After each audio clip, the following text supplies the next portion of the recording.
Did you want to do a quick introduction for yourself? Nah, you shouldn't do that. No, who gives a shit? Who gives a shit who you are? Guys, check out Piss Hansen. Woo, daddy. Check out Piss Hansen on over there on that channel. On Piss Hansen. On Piss Hansen. You nailed it. I'm Eva Little McNuggets, and I wrote this song all by myself from scratch. From scratch. From scratch. From scratch. I'm a fucking mess right now, kid.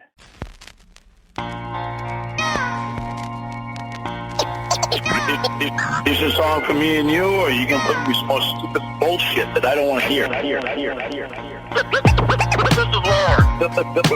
Tells me we'd rather have a fun time. It's not even my birthday. Oh my God. I'm not Mr. Peanut. I've been honest. I can't get in trouble for it. I've always loved kids. Just not in that way. This is Lorne. A bad person. Son of a bitch. Am I contagious? I'm ready for more blows. Are you crying? Yeah. I'm not Mr. Peanut. I'm not fat. How can you say that? My pussy smells like 100% beef burger. Huh? Blast. Fucking stupid fuck. That motherfucker, I'll beat his goddamn ass. Get the car, stupid shit. You're not anyone's boy because you literally do not realize you're the predator. You go, girl.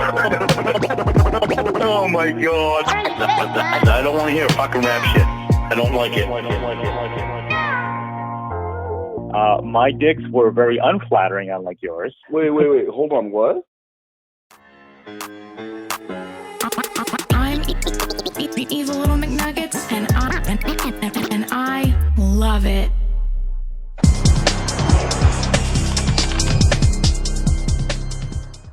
He's coming back, Casey. He's trying to make sure he can see you. In a few minutes, our next potential predator will probably be thinking he too should have stayed away. Okay, his name is Lorne, L-O-R, and you're Kayla. You should have condoms, pizza, bracelets. So did you watch this when it was premiering, like when To Catch a Predator was live and, coming out? Were you aware of it, or was it something you found later? So I knew what To Catch a Predator was, but I was fairly young. I was actually about the age of these decoys, or what the decoys were supposed to be. So my parents watched it, and I definitely caught episodes. I knew what the show was, but I didn't discover it till like college, just randomly. Can I just say, the fact that your parents watched you and didn't include you in it is hilarious. Oh yeah, they didn't give a shit. They were probably looking for tips. They were like, let's get a computer in his room. They were logging into Yahoo fucking chat for you and just leaving the computer unattended. Yeah. Hey, and if you meet a stranger who wants you to go visit them, I'm gonna leave some money on the top. Yeah, they just kept leaving every weekend. They put a lock on my door. You want your dad to buy you a white thong? Because I will buy you a white thong. Like, Dad, what's a thong? Just trying to play baseball. Because the whole thing is like, I remember watching this when it was live, and at no point while watching Lorne's interrogation was there any indicators that like this would be the one. This guy would be the one plucked out of, because I really thought like Malik Washington, Jeff Stacy, that was Donald Morrison, like those were the ones that really stuck out to me at the time. So it's just crazy, you just never know. Like Lorne's the one who. Yeah, you would think like Donald Morrison and Maurice Wallen would be like the two. Like you would have the two opposite ends of the spectrum almost. Yes. And then everybody would just fall in between that. But somehow, Lorne became a star just like he always dreamed. Plucked out of obscurity. Yeah, exactly. And all it took was him going to Nashville. Just a move to Nashville. Yeah. One move to Nashville, 6 weeks later, this man's on national TV. That's my favorite part. He was there for like 6 weeks. He didn't even give it any time. He had to move to the one place to be geographically close enough for the final ever To Catch a Predator scene. He didn't even know street names yet. All right, here we go. Yeah. Slit and a can. you could come. How are you? I'm good. How are you? Good. Turns out How's today the drive? is his birthday. 37-year-old Lorne Armstrong. Terrible. Construction Really? worker. How He's come? been chatting with a girl posing as a 13-year-old for more than a month. It's one of the longest chat logs we've ever seen. 407 pages. Using the screen name Lorne A20014, he tells her how to masturbate and then asks her if she wants to see him naked. She agrees and he turns on his webcam. He wants her to look at his penis. Would you like to see it up close so you can get a better look at it? Oh my gosh. I guess, if you want to show me. After chatting with the decoy, posing as a 13-year-old for just 6 days, he expresses his deep love for her. I wish I could. So we're doing the Casey chronological right now, and Lorne gets really mad at Casey for falling in love with Jamie Amy after 2 weeks. Yeah, in 2 weeks, bitch, you fell in love with a 13-year-old decoy from Her Justice. 6 days. And Jamie has a personality and hobbies. Like, yes, she actually has something you might be attracted to. A really hot robot voice. You know, like there was a lot going on there. but yeah, Lorne is gonna get mad at an adult for falling in love with another adult. Meanwhile, he's out here falling in love with children. And you know, another thing that like maybe isn't brought up a whole lot is that, I mean, basically, our introduction to Lorne was him being catfished by Perverted Justice. Yeah. Well, his whole career is he's a professional catfish, but like the opposite, the catfish. He's a professional catfishy. Fishy, yeah, that's the word. Like right? Like our introduction to Lorne was him being catfished by someone pretending to be a 13-year-old girl. And like some of the last things we know are him being catfished by the actress who portrayed that fake 13-year-old girl during this sting. And then when we get the director's cut of Lorne's life, like what we're watching now, we're gonna get another catfish story. It's like it's an old joke. I think it might have been in one of your old videos where they were like his whole life is just a catfish, like his mom's not real, Roy's not real, like it's a beautiful mind type situation. None of those people are real. Marry you right now because I would do it. That's how special you are to me, and that's how much I love you. But he clearly knows what he's doing is wrong, telling her to delete all evidence of their chat log. Okay, delete your archives and remember, Mrs. Kayla Marie Armstrong, I love you more than anything. I've been listening to the Bass Shaman. I do that like once a year. Yeah. And I'm like right in the middle of it. I'm actually like on the chapter 25 or something, right towards the end. And that part when he's just like first of all, his voice the entire time, like smiley face. Like I can't even but that part makes me laugh so fucking hard every single time. Like the full name, Kayla Marie Armstrong. He hits it like 3 times in the chat. Like it's so fucking funny to me. That was powerful to Lorne. Like he was dropping that last name on her. I missed that isn't on YouTube anymore. I know. Because for me, that was how I knew that I was in deep with this Lorne stuff. Because I remember I would see it all the time. I'm like, I'm not listening to a fucking chat log. Yeah. To whatever it was like. I don't remember. It was like 12 hours at the time because it wasn't fully complete. I was like, there's no way I'm listening to that. And then before I know it, I'm falling asleep listening to the fucking chat log. That's like the evolution. That's how I felt about like just TCAP commentary in general. Was like I'm not listening to some asshole talk over a video. Yeah. Now it's my favorite thing to do. Now you're some asshole talking over a video. I'm the biggest asshole. I'm the biggest asshole talking over the best videos. Excited to be here, and he came walking in very proud, very excited. Look, we got these new chairs. You have to sit down. I have to sit down? Yeah, look. It's a massager chair. God, it vibrates when you press the buttons. Look, oh my god. Yeah, flip the switches. It's so funny. I'm sorry. I'm rambling. This is what I do. It's so funny how like when Lorne does refer, like when he's talking to Case 3, like this is what he means when he's like, we have met before, like screaming at her. This is what he means. Like this moment right now is their first date.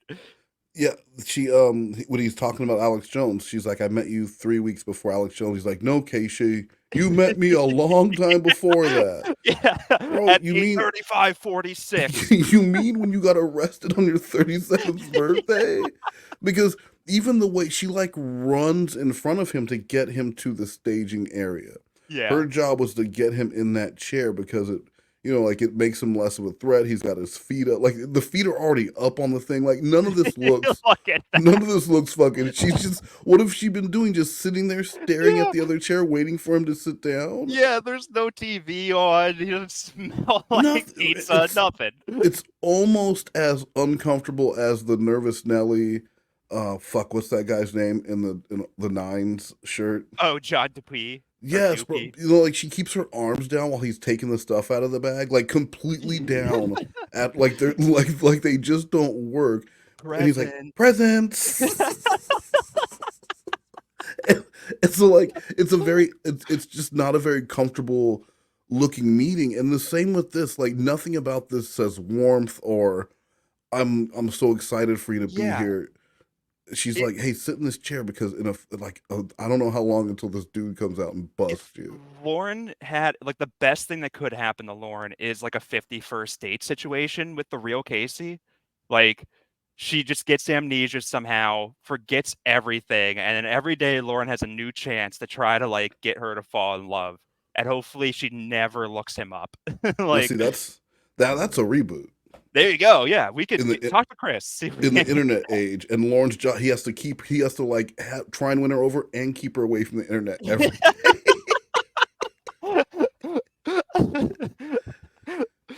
Oh my God. Either one of them. It tells you there's one for your butt, there's one for your lower back, and there's one for your upper back. I just felt my butt. Oh my God. Thing. You can pretty much tell a difference when you press Holy, yep, that's my butt. That feels so good, right? Right on a pimple. I thought you had blonde hair.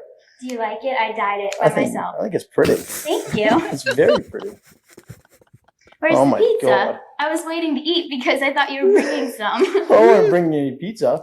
This man that had to like, I think this might have been up until this point, this might have been the most nervous Lorne had been. Yeah. Because we know how he was struggling financially. Yeah, he wasn't sure if he could get here and back. Yeah. He didn't know if he was going to be able to get back and forth and back and forth. He, for the hour drive, he stopped at Walmart to get a condom and the bracelet. The $3 he's already, bracelet. And he claimed he was going to a pawn shop, which I don't believe. But this man was already, stretching it so fucking thin. Bitch, how dare you ask me for pizza? We could have brought a frozen pizza. He could have, but he didn't have the money for that. He's like, do you know how much it cost me just to get here to illegally try and have sex with you? And you want food too? What were they? I wonder what his plan. They were just going to eat like cans. Yeah, they're going to eat beans straight out of the can, like back at his apartment. Like what was his plan? Like a pack of hot dogs, $1 pack of hot dogs, some hot dog buns, and he would just keep telling her they were going to go out later. Yeah. We'll go to the karaoke bar right down the street. We'll hang out. What was his friends' names? I always forget. Well, that's because they didn't exist. They made him up too. He had buggy neighbors. Those were the people we heard about. I don't remember hearing friends' names. He was going to the karaoke bars all the time. There was like one dude that had a girl's name, but he kept reassuring her. He's like, I don't remember. Jamie, maybe. Stop that. I can't remember what. Yeah, but he wanted her to. Hey, don't worry, baby. Yeah, don't even worry. And the one girl that is there is married to the guy with the girl's name. I promise you, I'm not talking to any legally aged females that will be able to go to a karaoke bar, and that's my guarantee. If you should be worried about anything, it's me in these chat rooms because they are swimming. They are swimming with the catch a predator decoys. Yeah, I've met 4 girls all around your same age with the same hobbies who are going to be alone on the same weekend. So don't think that you're going to pull one over on me because there's lots of other fish in that goddamn sea. All of them near you. And trust me, they all love my balls more than my penis. Why are the girls in Bowling Green so horny? What is in that middle school water? Because I need to bottle it.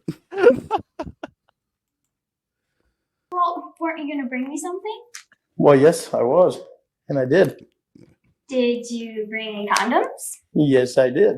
Where are they? Out in the truck. Well, what good are they going to do in the truck if we're in here? Well, yell at me, why don't you? Put that on a t-shirt. Yep. I haven't had a kiss yet. Okay. He didn't want to do then what did you want to do? Well, I want a kiss first. And then what? Can I have a kiss first? Well, let's talk first. We just got here. Women love Would you like when me you to go on and beg talk- for get my stuff? kisses, hugs, attention, love. Women, but what about little girls? Yeah, you talk about women. Lorne was strictly into the little girls at this time because he likes little girl faces. Yeah, that's all. And her blonde hair, which she no longer has. He liked her little face, and her blonde hair. Say whatever about Lorne not recognizing the 19 different girls they used to show pictures of him, but personality-wise, the girl he talked to on the phone was like, okay, yeah, she's like an 8-year-old. And this girl is like, yeah, bro, what the fuck, huh? You didn't bring the condoms. How you gonna bang me with no condoms, you fucking idiot? Ah! This woman has more confidence than Lorne's had his entire life. Lorne, go get the fucking condoms, you stupid idiot. Ah, you're gonna knock me up, you moron. I'm fucking starving over here. No pizza? What the fuck is wrong? Hey, Chris Hansen, what's wrong with this guy? He wants me to fuck on an empty stomach? Ah, mamma mia. Mamma mia. She's a Luigi No, now. it's all right. No? You don't want your thing right now? Present I She give doesn't you? care. Well, what is it? Well, I can't tell you. That wouldn't be much of a present if I told you. It'll still be a present. No, a present Well, is you can fine, go get yes, it in a it's little bit It'll or still be a something. Okay. Okay. All right. Are you nervous? A little bit. She A little sounds bit, not as bad as nervous. what you thought you would be. Not as bad, but I still am kind of nervous. I'd rather like talk a little bit first, and then like so I'm more comfortable. You know. That's like cool. Okay. I'm really glad. I like seeing you in person. Yeah, I like seeing you too. Good. So. This is getting hot. How come? Oh, because press the red button. It's like heater too. You gonna have a seat too? I like to sit on the edge of chairs. Do you? Do you? That might just be I think a lot of middle school age girls just like sitting on the edge of That's like chairs. sitting in a chair. I Yeah. like sitting on the edge of the chair. I live on the edge of my seat, Lauren. Have you heard that phrase before? I like danger. You know how like before fidget spinners, these kids had to just. She might have to run around the room real quick. She might get the zoomies. People say planking was like the first viral thing, but it was really edge of chair sitting. Yeah. Yeah, and yeah. they called it sea sitting because of KC. So everyone was sea sitting. Everybody knew that. That was a big thing. It doesn't matter where you live, all didn't across matter. the globe. Everybody knew that. Well, it was like Universal like blowing on a Nintendo cartridge because that was going to fix it. People knew that, and they knew sea sitting. Yeah, that's like, and I think that's part of the reason why Lorne was the biggest thing on NBC because sea sitting was invented that night. If this happened to you on a date. And you were like, "Hey, do you want to sit? You can move closer." And she's like, "Nah, I like sitting as far away from you as possible." You would want to wrap that date up, right? Yeah. First of all, if she didn't die laughing at my when she was like, "How was the drive?" and I said terrible, I would already be like, "Well, this bitch, I'm not dating a woman with no sense of humor. This isn't going to be fun. I'm going to be fucking riffing all night. I come and spit in my best fucking." Quick 5 minutes and she's not even laughing. Your tight five? Yeah, that was my drive. It was terrible. Yeah, that's my opener. That usually kills. That kills in Nashville. I just drove in and it was terrible.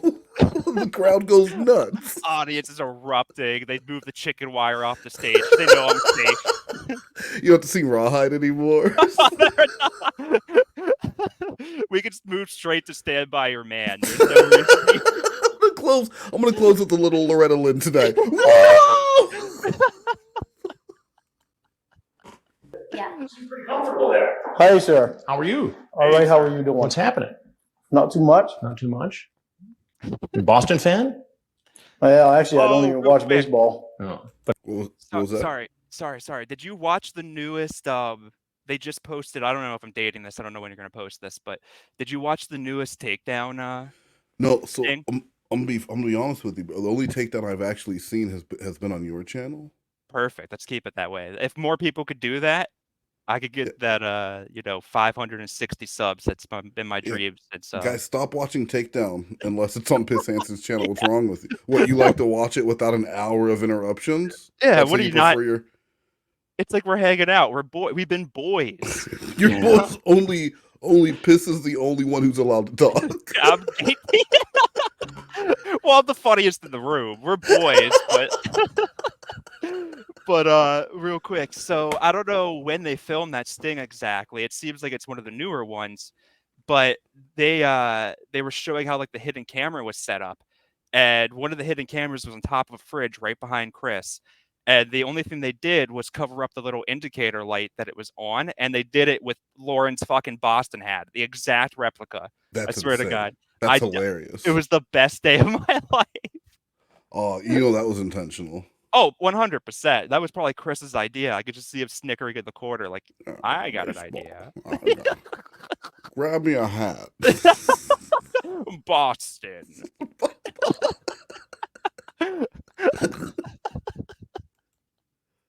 It's a Boston cap. It's a Boston cap, yeah. So what are you up to tonight? Not a whole lot. Not a whole lot? No. Well, I'll tell you, for the last several days. What was that? Don't make me say it again. No, what'd you say? He said not a whole lot, and I was like, just here to rape a girl. I mean, that's it. That really is. In this, wouldn't you immediately want to know who this guy was? Oh, yeah. I think any smart person would be like, I'm under arrest. If this isn't, because I'm not getting my ass beat right now. No. Like, if I'm not getting my ass beat, this is either for like views or I'm going to jail. Either way, I'm not saying a fucking thing. Well, I mean, you're thinking views in 2024, but in 2007, that probably wouldn't be the first thing on your mind, you know? True. Yeah. But if I'm not getting in 2007, I still think that like if I'm not getting just beat up immediately by this man, it's probably not the dad. So this can't be good. I think he did think it was the dad because remember, her parents were doctors. I don't think he even paid attention to that. Did he ever actually like bring that up? But look at the class difference between that guy sitting in the chair and that house. Well, yeah, but so Lorne's not going to think this is the kind of house he's going to get his ass beat in. This is going to be the kind of house where a dad is going to have a disappointed conversation with him and tell Lorne he better not ever show up again. That's or true. He's going to get the police involved. That's true. Dale might have dressed up like this every day until he was 30, so he doesn't know the difference. I mean, Exactly. Yeah. Or maybe he thinks Derek turned him. Derek peeks from around the corner. That's the fucker right there. Just rubbing his hands together like a fucking like villain. Just Kayla will be mine. He brought a little knapsack because he's going to spend the night now that Lorne will be otherwise busy. And guess what? He brought a pizza. He knew that bitch was hungry. She's always hungry. She's always snacking. And Derek don't need no condoms. Wink, wink. Like, oh. Yeah, Derek don't like the way they make him feel. Days you've been up to a lot. You're a pretty prolific chatter there.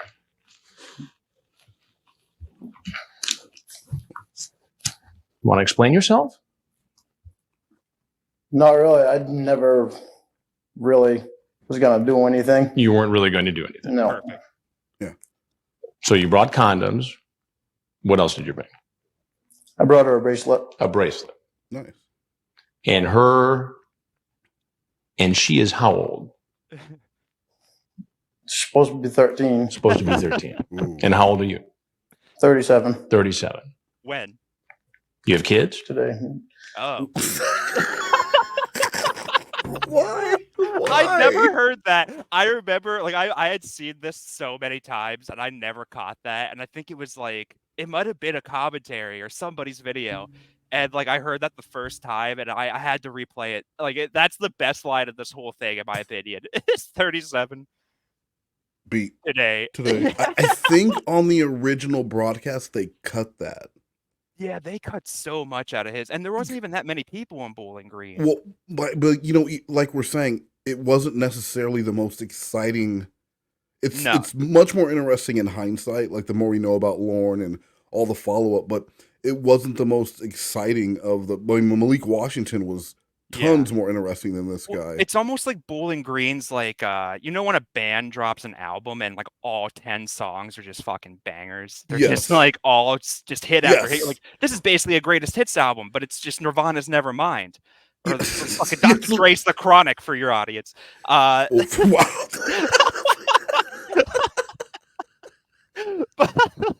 Sorry. But like Bowling Green's like that, in my opinion. Like every Predator, except for honestly the one they thought was going to be the big star, what's his name, John Patterson or whatever, the cop that got tased. Like I feel like he's the weakest link out of all of them. I love Patterson. Really? I don't know.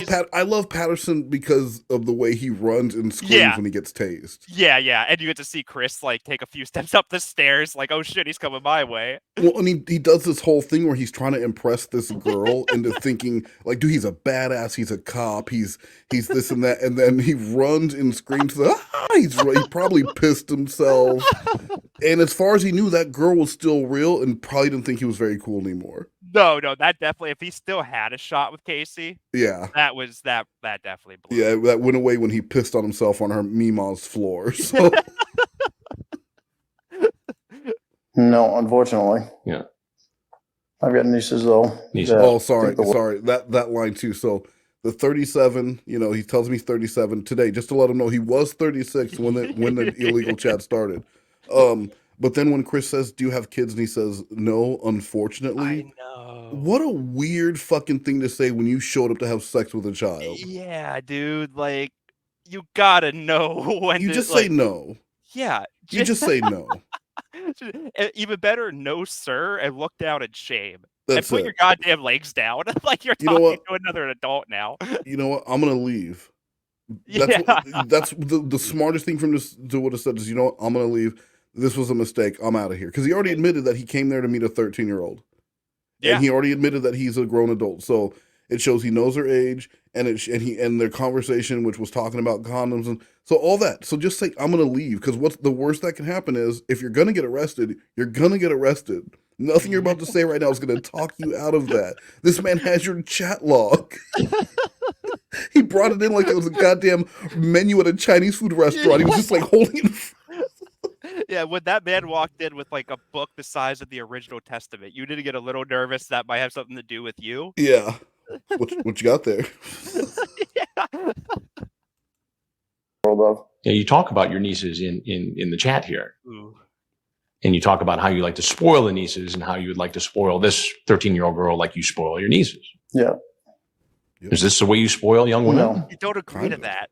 Yeah. Now, what's your name? This is what I was afraid of. What were you afraid of? Stupid move. What were you afraid of? Just because she was a nice girl. And she was a nice girl. You still haven't told me your name, though. It's Lorne. Lorne what? Armstrong. And where do you live, Lorne? In Nashville now. Nashville. What do you do in Nashville? Get arrested for trying to have sex. Actually, I work at a construction company. And what do you build? Well, I just started there last week. So here we go. Lorne moves to Nashville. Things started off rocky for him. He had a telemarketing job, telemarketing sales job, where, it's basically a cattle call. They're going to hire whoever shows up. Some are going to work out. Many will not. He fails upwardly. He ends up getting a job in the construction industry where Lorne could be successful. Yeah, you can make good money. Can make good money. If you're working in the construction union or industry, you can move anywhere. There's always going to be work somewhere. If there's no work where you live, you go somewhere else, you get a job in construction. So, and he'd only been there 6 weeks. So 6 weeks, started off bad, ends up getting a job working in construction and throws it all away for this. I just can't imagine. Imagine already having multiple jobs at a new place you just moved and you've only been there for 6 weeks. You've been there 6 weeks and then you don't show up on Monday and it's because you were arrested for being a pedophile. In another state. Where's that Lorne guy? Oh, he actually got arrested for trying to have sex with a child. They said we'll find out about it on TV at some point. Where's that guy we hired to go into the shit tanks? He's Right, really so good at that. you're watching, you worked with the guy for a day, you vaguely remember him, but you're watching Dayline one night, and you're like, holy fuck, it's that guy! It's that fucking guy! Okay, I'm gonna ramble for one more second, but like in that same vein, I've given many interviews in my life, and just imagine like, and they come and go, like they're just faces, whatever. If they work there, you might get to know them more. But imagine just interviewing somebody, and then like a day or two. I guess it probably took like a month or so later, but like, imagine like a few months later, just seeing you're just turning on Dateline, like you said, you're going through like that guy looks so familiar. That guy sat across from me in his dirtiest white T-shirt and Boston cap and interviewed for my job. Bro, do you remember the show Intervention? Yeah, of course. So me and my ex, my ex-wife, at the time we're watching Intervention, and it was about this girl. Her name was Heidi, and I was like, why does she look so familiar? And she was a gambling addict. I mean, she was a gambling and shopping addict, and I didn't know why she looked so familiar.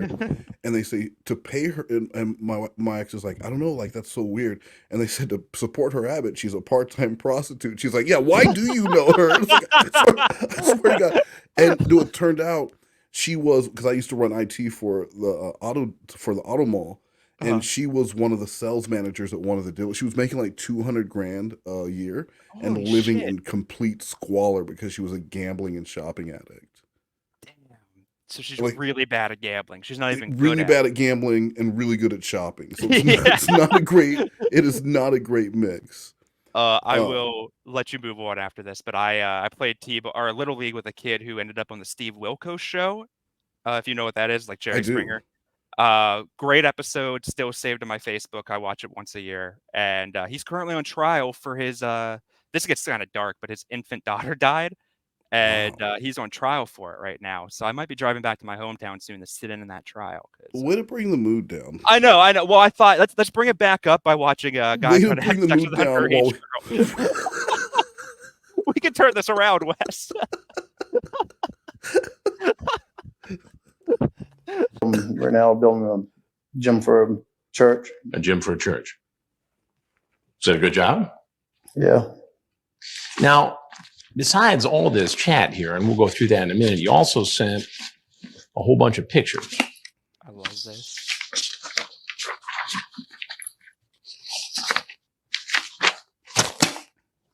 Now, why would you think that's appropriate? It's not. It's not. Those are all your pictures, right? Is that all you do in your spare time? Yes. No. Yeah, literally. Absolutely. That's all he does, and chain smokes. Yeah. You ever get in trouble like this before? No, I've never done this before. You've never done it before? Have you ever met anybody in person who you first met online in a chat room? No. This is the first time? Kind of. So what made you, all of a sudden, for the first time, get online, chat up a 13-year-old girl, and drive up from Nashville to meet her for sex? No, I didn't. Lauren. You send her naked photos. You have an explicit conversation. And you bring condoms. What does that add up to? I know. Lauren's not good at math, Chris. Come on. He's not. Yeah, don't make him fake. Yeah. Ask Malik. Can he write it into a song? 17, I guess. At first, you seem like the good Samaritan. The protector. The protector. Don't tell me your last name. Don't ever tell anyone from the internet your last name, okay? Okay, why? Because there are some real weirdos on here sometimes, and they might try to go looking for you. So don't ever tell them your last name, your address, your phone number, the town you live in, or the school you go to. Do you think Lauren's hearing any of this right now? No. He's not hearing. He's just hearing TV fuzz. Like he's waiting for it to be done. Yeah. His brain right now is like a 90s PC trying to connect to the internet. Oh yeah, I'm hearing the modem noises as he's trying to get the AOL there. Yeah. And somebody keeps picking up the phone right as it's about to fucking connect. He never once considered the threat of police interaction or a setup when he was talking with Kayla. No, Even when he got the different pictures. And I think it was because Lorne had been catfished so many times before by like romance catfish, adults who he would send things to or whatever, fall for, that his one concern was, is this child lying to me about who she is? Yeah, he's aware enough to be like, delete your archives, we could get in trouble for this, but it never once crosses his mind that she might not be real. No, and the only trouble they were going to get into was from nosy parents, not the police. There was definitely no TV show that he knew anything about. But even if he would have been aware of the show, it wouldn't have stopped him. Just like a lot of the people who actually were aware of it and still showed up. Like that FOMO dick is going to tell you, you got to get out there. Yeah, no, there was nothing stop it. $13 to his name wasn't going to stop Lauren from making the trip out. Nope. He just had to wait to get his phone back from the Mexican neighbors next door, and then he could hit the road and get to his girlfriend. Yeah, pet your dog bye before you leave. That is the best part. pet your dog for me. I want to see it on cam. It'll make me feel better. But Lauren, trust me, it'll make me feel better about myself if you pet your dog bye before you leave. Like just give it a long hug. Make sure it has food and water. Make sure it has enough water for like 2 or 3 days, just in case. Okay, Lauren? Yeah, you never know. Flats happen. Yeah. What if you got arrested for something crazy? Yeah, you could be speeding. You never know. You're one of those weirdos. Nice. I mean, was that some kind of a ruse to gain her trust? No, it wasn't. It wasn't. So how did it go from, hey, be careful, don't give anybody your last name, to, hi, here's some naked pictures of myself and I'm coming over with condoms? I don't know. You don't know? Well, you must know something. I mean, help me to understand this. I don't know why. You don't know. I even did. You don't know why you did it. Well, I think I know why you did it. You did it because you wanted to have sex with a 13-year-old girl. I don't think that. No, what? I don't think that was it. You don't think it was it? Well, why don't you help me out? Why don't you? That's the thing. He really doesn't give that. That's why I think it's not a great. So he doesn't give Chris a lot to work with. No, he never does. He's. Chris is trying to agitate him. He's like opening. Like, is that a good job? Like he's trying everything he can to either build some kind of rapport or get him agitated enough to start talking or get him start making excuses. And Lorne is giving him nothing.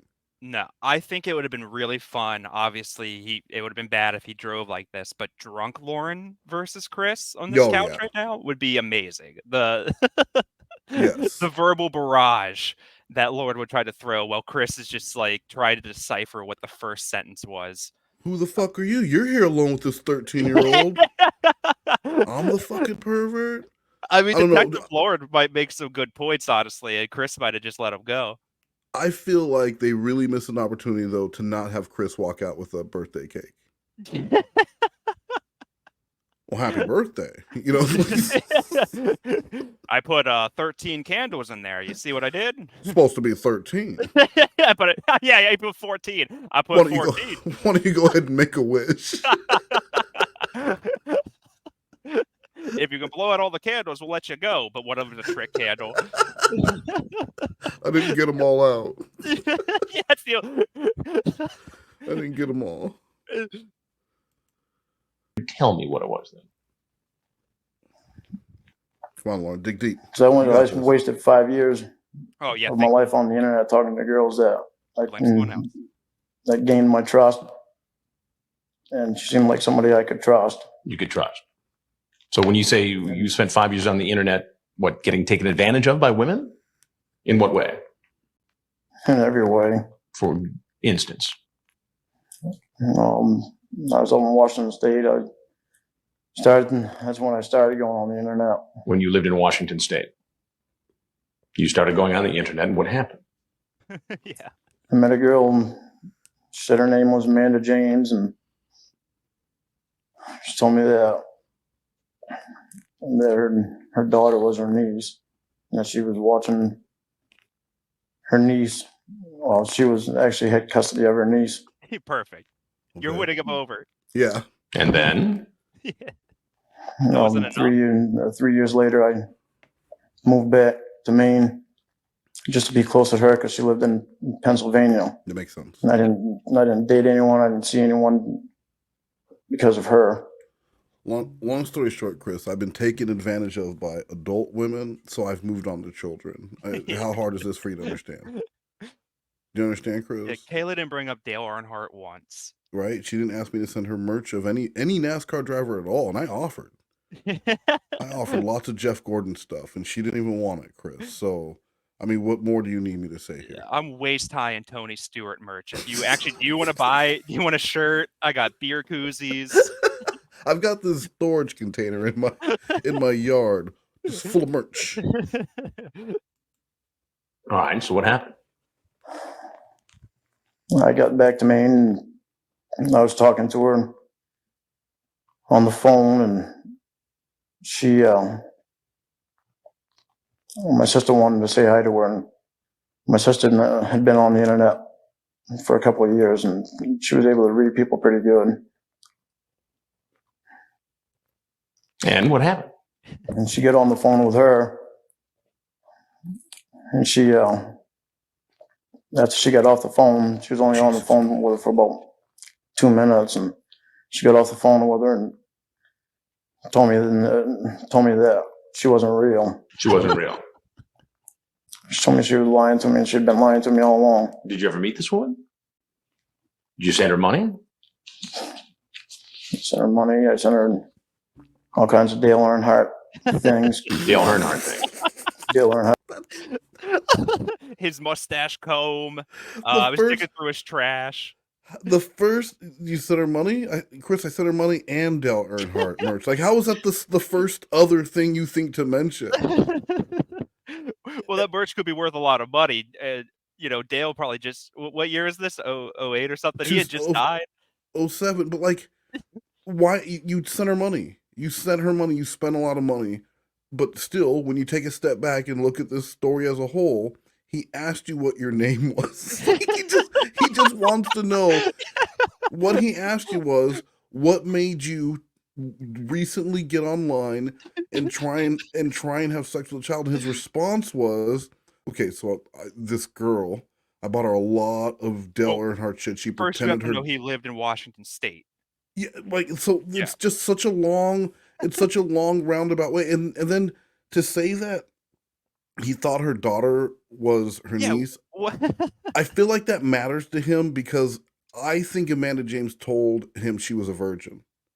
Oh, okay. I think Amanda James played the virgin role, and so that's why it bothered him so much that it was not her daughter, that it was not her niece, it was her actual daughter, because there was sex involved to make that baby. Yeah, and now she's dirty and used. She's dirty. Yeah, she's been used. She'll probably know that Lorne doesn't know what the fuck he's doing.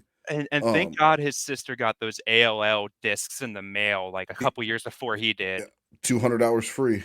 Yeah, or she wanted no credit card needed.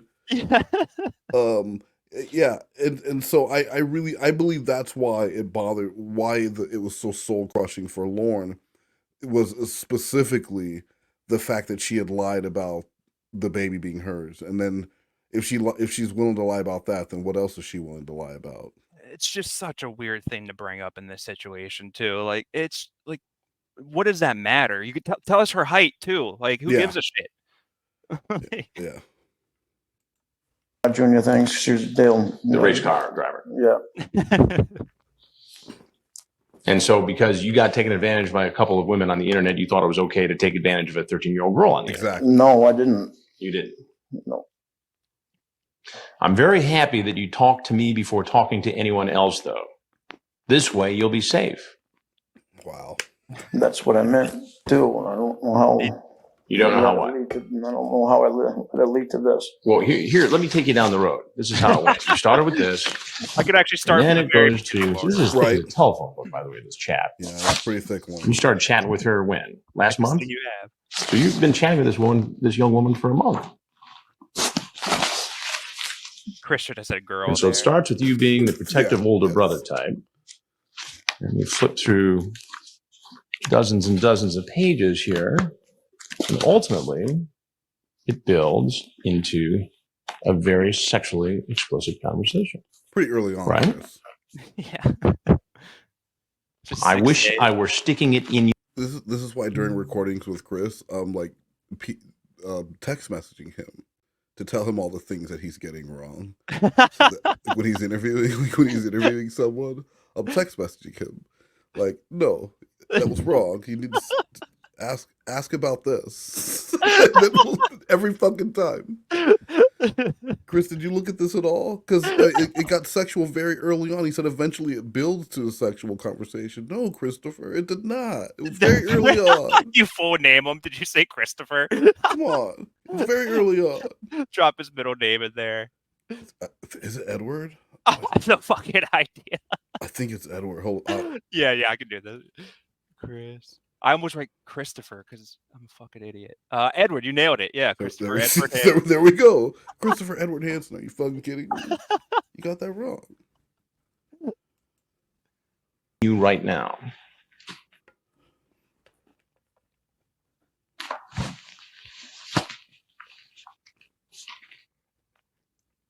You tell her to delete her archives after we stop talking again, okay? That's good. Why did you want her to delete her archives? Didn't want to get her in trouble with her parents. Yeah. Help me out. I didn't want to get in trouble. I didn't want her to get in trouble by her parents. He's wants to get me a nice guy. Well, he's a protector. The protector. Not a real predator, a pretend predator. And this goes on and on and on. Chris, that was the best quote you could find. That was you don't have any sticky notes in there? Mr. Penis. Right? Do you think naughty thoughts about me before you go to sleep? That's a good one. Lauren, I'm asking you. You talk about getting married to her. Getting married. She's 13. Huh? When she was 18. Whoa, weird about that too. I mean, I know it's been talked. He's just so. I know it's been talked about 1,000 times, but like every woman he meets, he just wants to marry. Like it's like he just wants to lock it down. Like a married woman can't possibly cheat or break his heart. Like it's just so weird. Especially when he's seen that in his own model of like a positive relationship with Dale and his mom. Yeah, his mom's been divorced twice. But that long relationship with Dale where Lorne was completely fucking gobsmacked when Dale ended up leaving. So even in his what he would consider a model relationship, he saw that marriage doesn't stop relationships from falling apart. Yeah, he's seen it and I mean, like, look how many times Roy's been married. I wonder if he's just jealous that like maybe he's the only brother that's never been married. I really think that's what it comes down. He just wants to be able to cross that off his list. Yeah, and the ownership that in his mind comes with being married. Exactly. It's just such a strange. I mean, he just wants to get one out of the way so he can get to 2 and 3, start catching up the Roy's numbers. I mean, I don't know if he even. I really think that Lorne feels like marriage. Till death do us part. Like he wants to believe that is very, very serious. And when you get married, it's because you're going to be together forever. You're going to work on. He comes home drunk and smacking you around, like that's your husband, and you need to work on that with him. Yeah, it's probably her fault. I mean, well, she didn't stop him from going out and getting drunk. No, she's supposed to. She didn't tell him he wasn't supposed to do that. Tell him not to do it. He's not going to do it. She doesn't understand. She controls him. You control me. I'm not going to do it. You tell me you were going to marry her when she turned 18.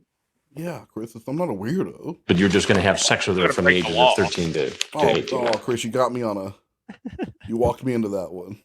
Are you excited about me or my penis? Well, Chris, I haven't seen your penis yet, so I can't say.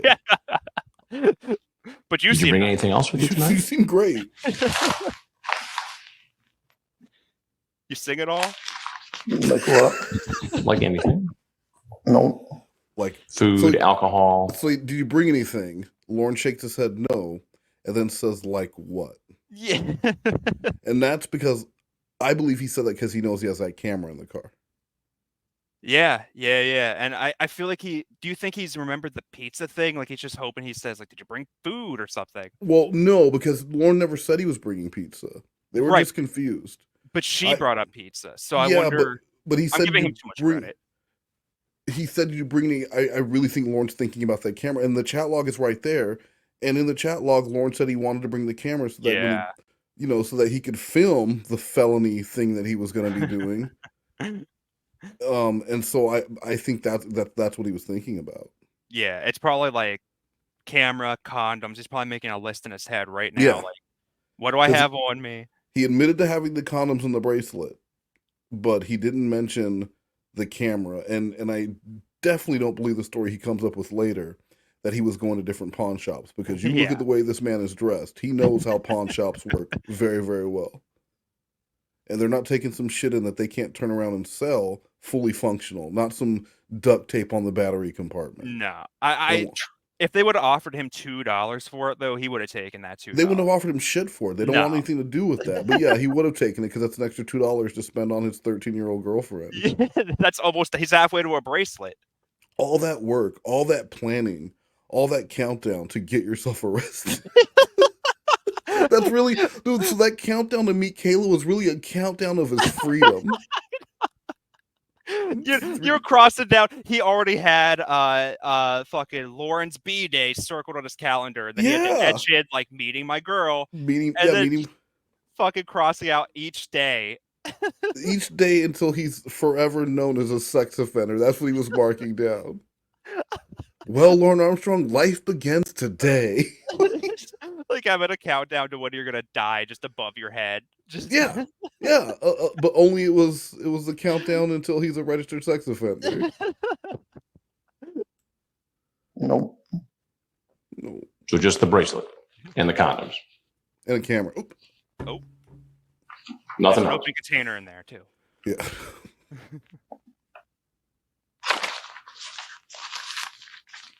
What do you think ought to happen to you? Sent to an island. I think this. Oh, here's a good one. Is Miss Vagina thinking about Mr. Penis? Oh. Get him, Chris. What is she thinking? You found the highlighted one. Yeah, that's what that meant, Chris. What's up with that? What is up with that? What do you think ought to happen to you?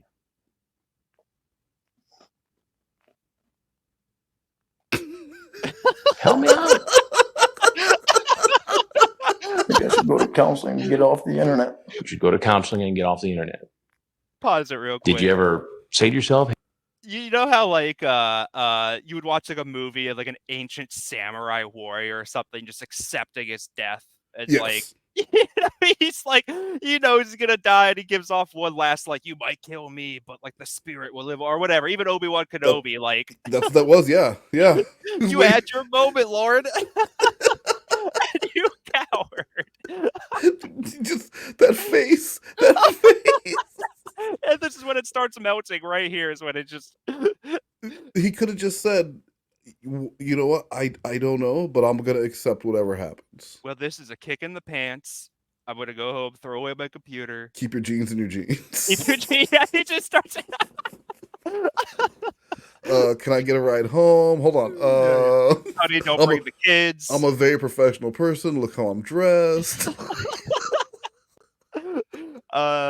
Chicken sandwiches. I'm a very professional person. Look how I'm dressed. That dude sucks. I hate that guy. Everyone hates that guy. hey man, I got a problem here? No, because I never thought I did. You never thought you did. Or at least dosed. Does this incident make you think that perhaps you have a problem? What are you going to do about it? I can do something that I can't do that. Oh my God. Oh my God. Poor guy. Well, Lauren, cry hard. Do you ever watch television much? Here we go. You ever watch a program called Dayline NBC? Yeah. I like how Chris gets in the defensive position before he drops this. He really does. Strike. Before he tells him, so Lorne still has the legs up.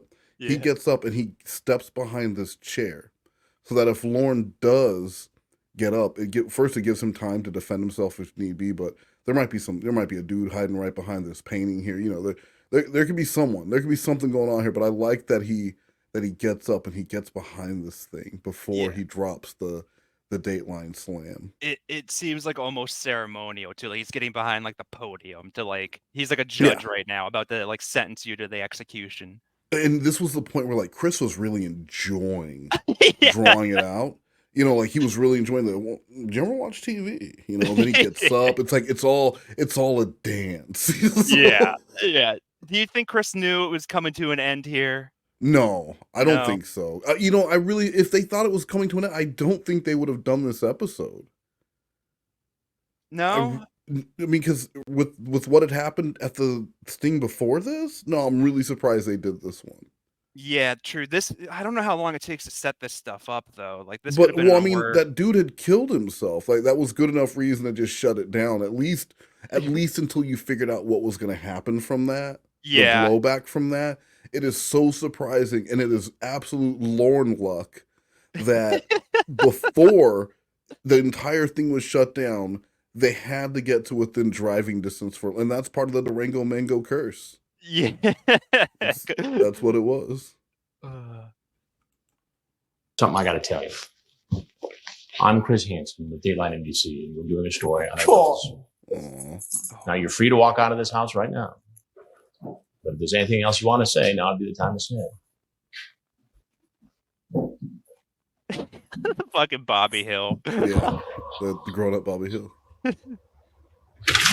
Bobby, no! Sheriff's office, down! Get down! On the ground! And then, you know, I don't know if you recall this or not, but he's talking about the night that this aired, that Molly called Tony and said Lorne's in trouble.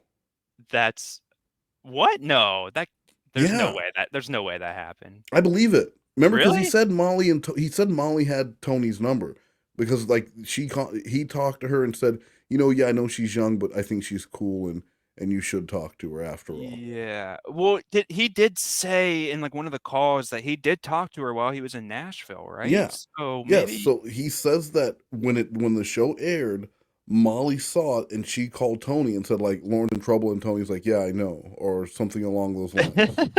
Dude, real quick, I just want to shout out Tony. Don't think I would like the guy, but I would also, if I knew Lorne in real life, if we got drunk together, I would yell, "Sheriff office, get on the ground!" every time. The problem with Tony isn't, you know, like whatever with Tony, but he did go with Lorne. I know, yeah, he's a piece of shit too. At least in Lorne's story, he went with Lorne to go to that fair. To like not meet, but be at a meeting place. I would say most of the cast of character, you know, Roy's a big piece of shit. He said weird stuff. Like the whole cast of characters. I honestly think the sister and the older brother, who are like the ones that moved out of Maine and like got away from them. They can't live in the past because they fuck so many people over. Yeah. They probably have beautiful homes and have their lives together and just are like, I can't fucking stand this family. They probably see each other once on Thanksgiving. Ralph and Lori can't. Ralph and Lori can't. They can't live. They can't live in the past because they fucked so many people over. Meanwhile, they're just paying their electric bill on time. That's it. You're living in the past. You're living in the past. You're talking stupid. Put your hands on your back. He's taken to the local police station where his car is searched. On Mr. Armstrong's truck, we found some condoms, a variety pack, plus. What's that? Lauren, that's how you should do your hair. You know, you see how you can be bald and not look like complete shit? Just shave it all off. Yeah, like he got tapped. The two people that escorted him, also bald men who are like totally fine. Got it all together. Yeah, they just know how to do it. And this bracelet looks cheap as shit. And he brought like you know, you could tell the man he brought like the pleasure pack of condoms. What are you doing? What are you doing? jewelry. And later, he's interviewed by law enforcement. I believe you transmitted quite a few photographs. I'd like an attorney. All right, sir. Smartest he's ever said. Hi, konnichiwa! No, I'm not a fan of Japanese, but you know what is? Sushi Bar Kisu, located on Markham Place in Little Silver, New Jersey. Kisu means real Japanese. It's the best sushi in Little Silver. Enjoy karaoke on Tuesdays and Thursdays. Take out a free delivery when you drive to our location on Markham Place. Godzilla! Madra! Sushi at low prices. Come to Sushi Bar Kisu, located on Markham Place in Little Silver, New Jersey. Chin chin, boy boy! It really was.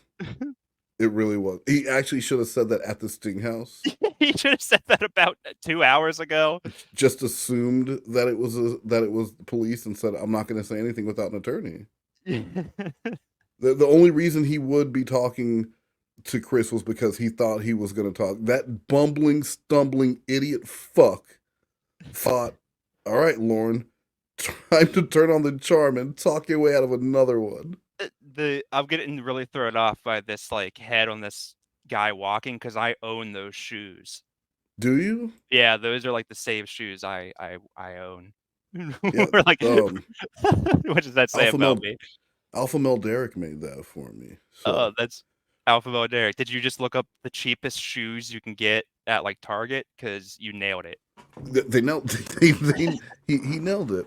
All right, so next we're gonna do the police interrogation interview. Oh man, I haven't seen this in a while. I'm excited. Hello, Homer. How do you know my name? I'm Chris Hansen from To Catch a Credit Whore. We know you've been returning used items all over town. Oh, it's not what you think. I came here to warn them. Yes, to warn them about, People like you? Yes, no. You'll never get me.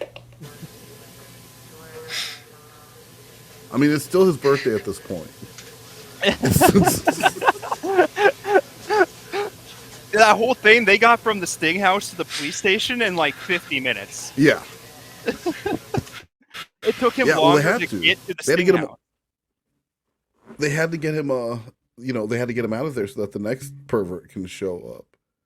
That's the thing too. Like, he knows that it wasn't like To Catch a Predator, Finding Lauren Armstrong. You were just another name in a sea of predators who showed up. Why would you think you stood out to Casey? Yeah, when Lurch was there? I mean, like he was in jail with other people who had been caught in the sting. Yeah, like why would he believe that there was anything that stuck out with his conversation with Casey that would make her want him years later? Didn't he share a cell with he said Michael Patterson is the reason why his appeal got fucked up or something got fucked up because of Michael Patterson. So they must have talked about of course, chat. Like, it had to have come up. I mean, but he knows that other people were there and that Casey Morrow was playing the decoy. So again, in that short interaction, that nondescript nothing interaction, why would he believe there was anything between them that years later would make her say, "God, I can't stop thinking about that Lorne guy"? Well, he got to see all of them in person, and none of them looked like Tom Cruise. None of them had that's true. Yeah, that's true. Yeah. No, there were no Justin Timberlakes in that group. Just Lorne in a hat. Yeah.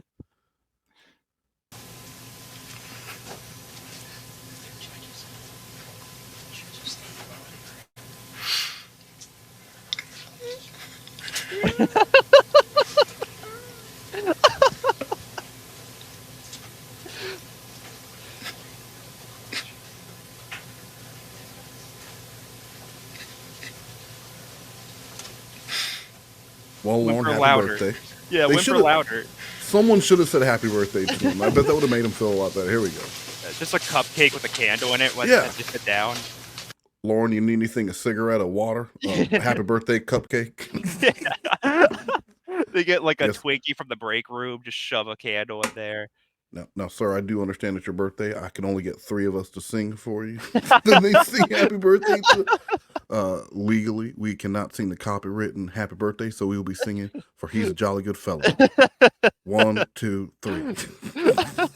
Catherine, take it away. Catherine. Now he's a jolly good fellow.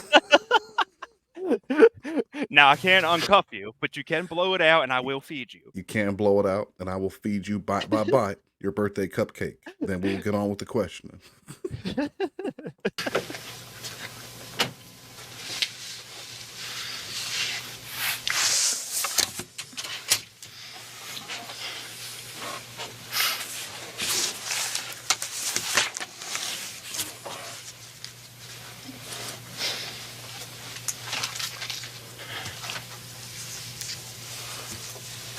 I understand your name is Lauren Armstrong. So you heard? Or did they get an ID off of you? Yeah. Driver. You must go to a lot of karaoke bars. I understand you're quite the singer. Actually, my daughter's getting married next week, and if you're out, I would love to maybe. Well, we'll talk about that after. The warden's willing to make you a deal. Can you sing "I Loved Her" first at his daughter's wedding? At my little girl's wedding. And when I say little girl, Lauren, she's not 13, so don't get excited. She's 33 years old. She might be a little old for you. Little old. License or something. Got my wallet. Probably in that stuff there.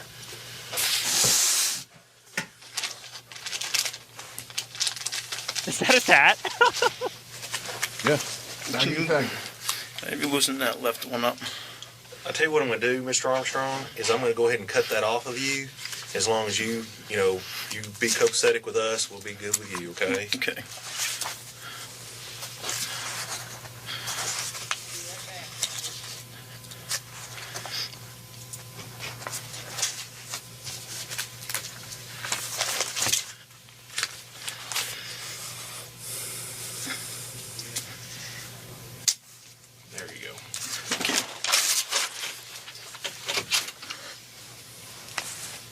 Mr. Armstrong, we'll go ahead and turn the recorder on so that we'll have a record of this.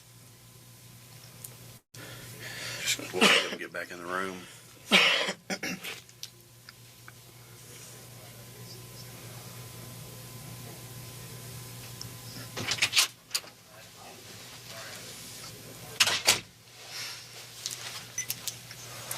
All right, Mr. Armstrong, I've turned the recorder on so that we'll have a record of our conversation here. What is your full name? Lorne Armstrong. L-O-R-E-N? L-O-R-N-E. You have a middle name or middle initial? L. What's the L stand for? Lynn. L-Y-N-N? Yep. Lauren, that's the girl's name. It's done.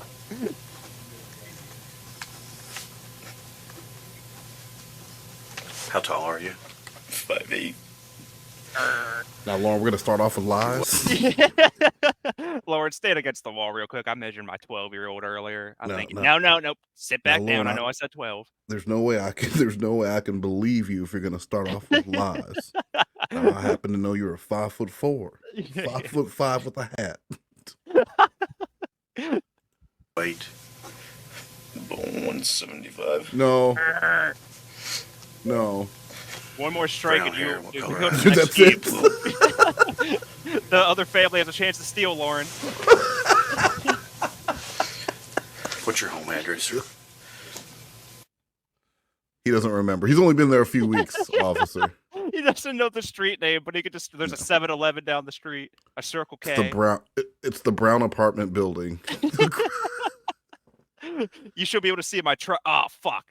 I live next door to buggy Mexican neighbors, if that helps.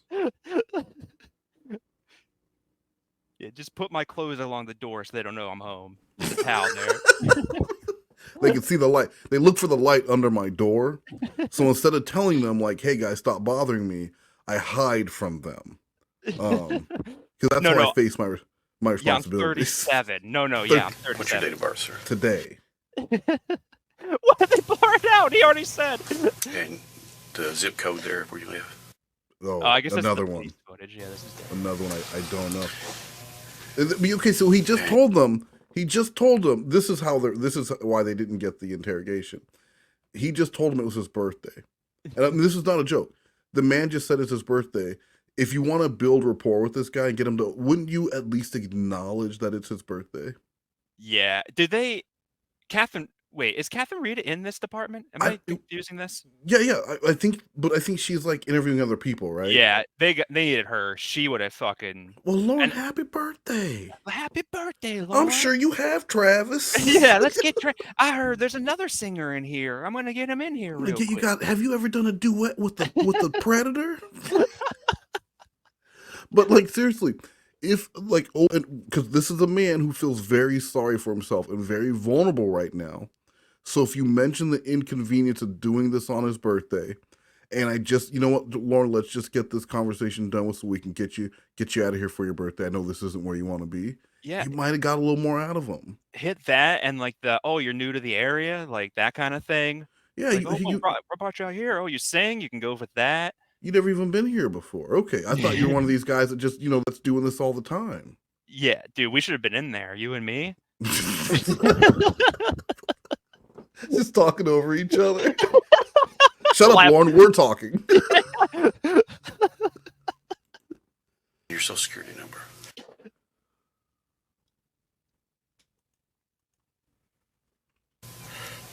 And where are you employed?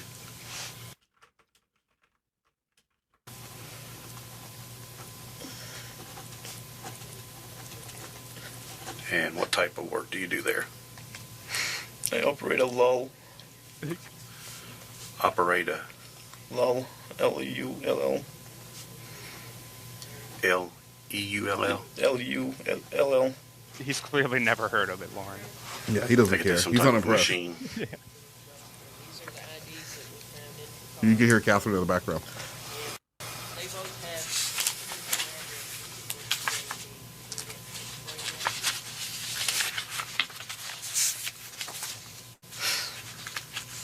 They brought your car out back for trouble. They had to tow it when it started. Truck. What were you driving? It was on E. You were completely out of gas. You did not have enough to get there and back and there and back again, Lauren. You know what? Let's finish this up, though. We're going to gas you up and get you out of here. Dodge 1500. What year is that? 99. Dodge Ram? Yeah. What color is that? And what color is it? White with gray on the bottom. Oh, oh my God. We're not putting it in the auto trader. You don't need to be that specific. It's actually going to cost them money to hold your car, Yeah. Lauren. We're going to turn it into a cube next week. Mr. Armstrong, before we ask you any questions or try to talk to you here tonight, I need to advise you of a statement of your rights so that you understand those. Has anybody read you your rights yet so far? All right. Before we ask you any questions, you should know your rights. You may remain silent. Anything that you say may be used against you in a court or in any other proceedings. You have the right to consult an attorney before you make any statement or answer any question, and you may have an attorney with you during the questioning. You may request the court to appoint an attorney for you if you cannot afford to hire one. You may stop the questioning at any time by refusing to answer any further questions or by requesting a consultation with your attorney. In other words, if you agree to talk to us here and I ask you something that you don't want to answer, you don't have to. Lauren is still processing the first question. Yeah. Try to help yourself. You understand those rights that I've explained to you? That little girl lied. Lauren, oh, Lauren, no, buddy. Do you remember the Chris Hansen thing? her dad brought up fucking cameras. The police were there. No, Lauren, that was, remember when he said Dayline NBC? My butt's getting hot. Can I talk to that girl and just tell her I'm sorry? Yeah, imagine throwing that much at Lauren. Oh, well, he heard the first. He has no idea what's happening. I really, this has to be terrifying. Like, oh yeah, for anybody, absolutely fucking terrifying. But he's got, he just moved. He's got so much wrong with his life, and he just never considered that this could happen. So he's probably thinking about the phone call he has to make to mom. What's going to happen, like, with is he going home tonight? Because he doesn't want to ask. No, I seriously think that his brain is running on like Windows Me right now. Yes. Like, and it is just like rebooting, blue screening, rebooting. It's in a boot loop, and it's just, he has not heard anything. He's like, he'll boot up for a second to whimper, and then it goes and restarts again. You're like, no, Lauren, hit Control F9. No, fuck, you got to do it when it's on the logging. Hit delete. You just have to get to the bio. Start it over again. Start it Doesn't own over a again. keyboard. It's not recognizing the keyboard. Yes.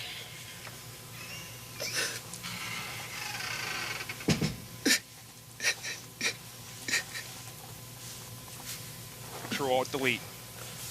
That's it. That fix everything.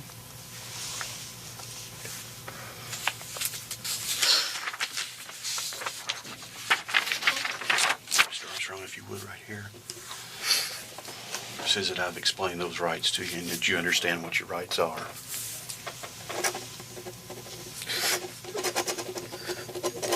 And then if you want to talk to us and try to get this mess straightened out as it can be tonight, the bottom part here says, having the above statement of my rights read and explained to me and fully understanding them, I hereby waive these rights at such and such time on the date.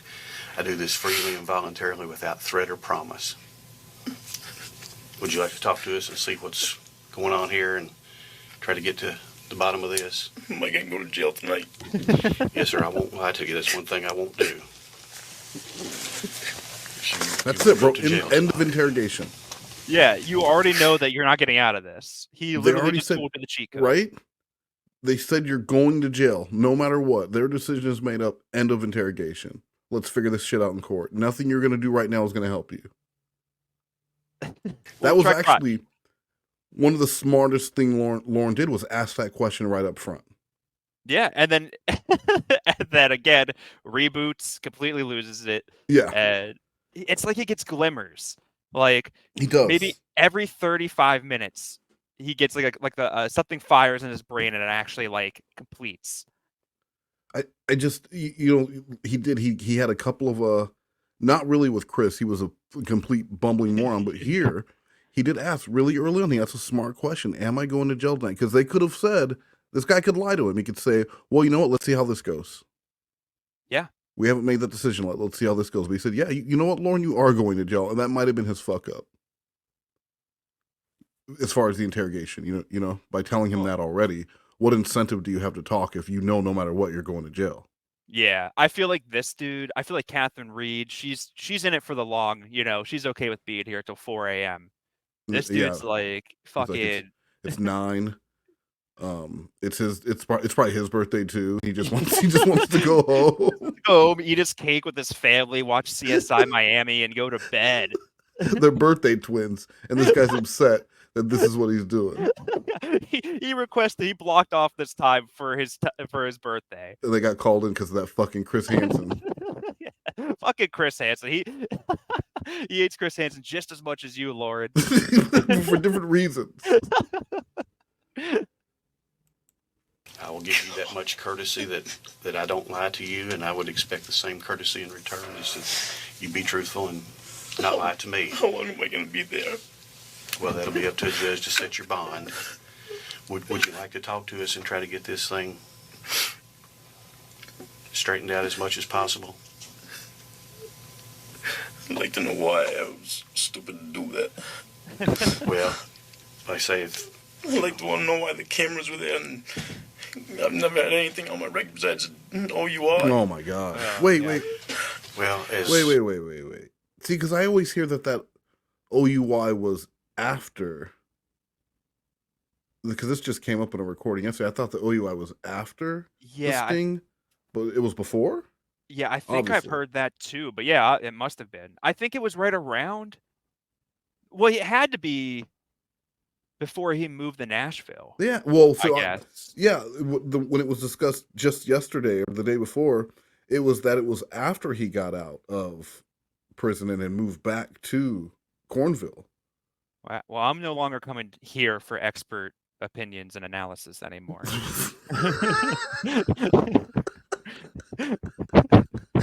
As the gentleman explained to you out there at the house, Dayline runs a series called To Catch a Predator.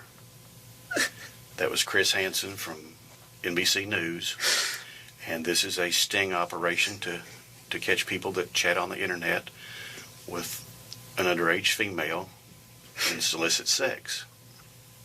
I never even meant to do it. Oh, okay. Oh. Let him go. Let that guy go. Come on, it's his birthday. Unless you're willing to talk to us. You can't. No. See, you can't tell him now that we're at a handicap unless you're willing to talk to us, because you already assured him he is going to jail. Yeah, what's he have to gain? That's what he should ask. That should be his next question. What is talking to you going to help me? We appreciate the honesty, but that really did throw a wrench in the entire purpose of the interrogation. It'd be like if they called you in at work and were like, hey, HR wants to meet with you, and they started talking to you, you're like, am I getting fired? And they're like, yeah, no matter what, you're getting fired. Would you want to continue a conversation? Well, fuck you, I'm leaving then. Why would I drive? Yeah, just fire me. I'm fired. Fuck you. Fuck your processing interview. And then I'm going to tell my internet girlfriend that I told the boss to go fuck himself. I told my boss to so my boss fired me and was walking me out, and I told him, you know what? Basically, go fuck yourself. Basically, go fuck yourself. You can't fire me. And before I said because I quit, they slammed the door in my face. And I thought it. And everybody clapped. Everyone was staring out the windows.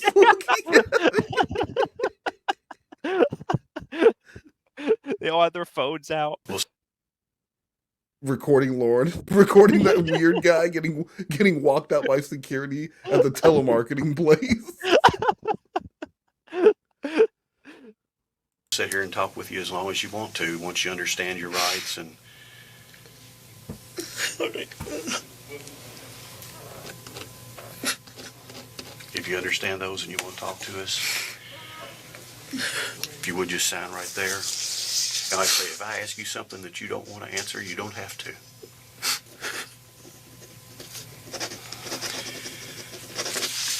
And the other thing was, understand that you said when you first arrived at the house that you have some condoms in your truck.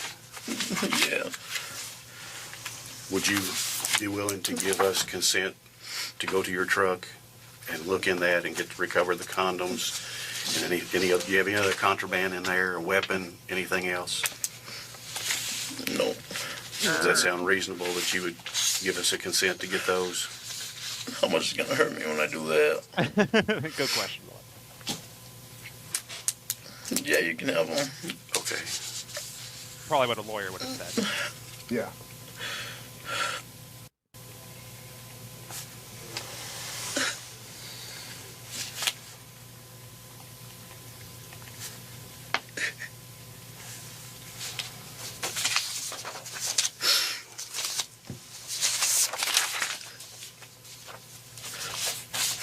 Can I get a drink of water?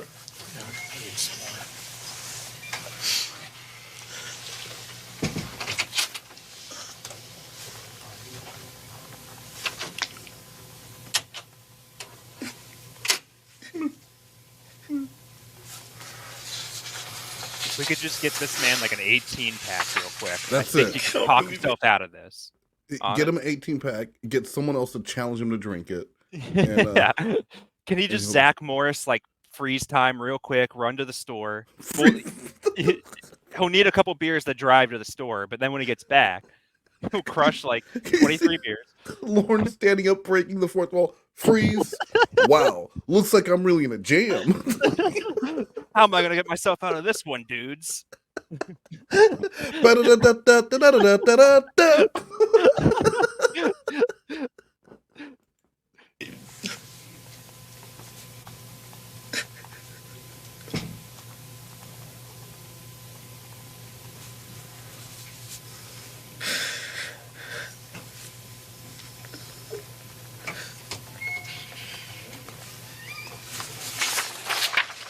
Says I hereby consent to complete search of the premises, property, or vehicle located at the Bowling Green Police Department, and more particularly described as follows. It's a 1999 Dodge Ram 1500.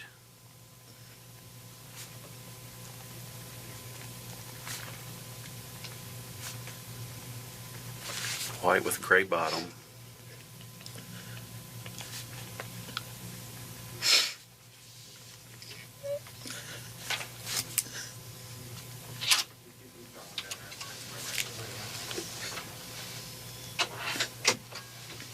Here, bring you me some water up here, partner. Says I grant this consent to the Kentucky Bureau of Investigation. And my name is Ken Gillingham. I'm an agent with the Kentucky Bureau of Investigation. And to the Warren County Sheriff's Office. I'm Detective Young with the Warren County Sheriff's Department.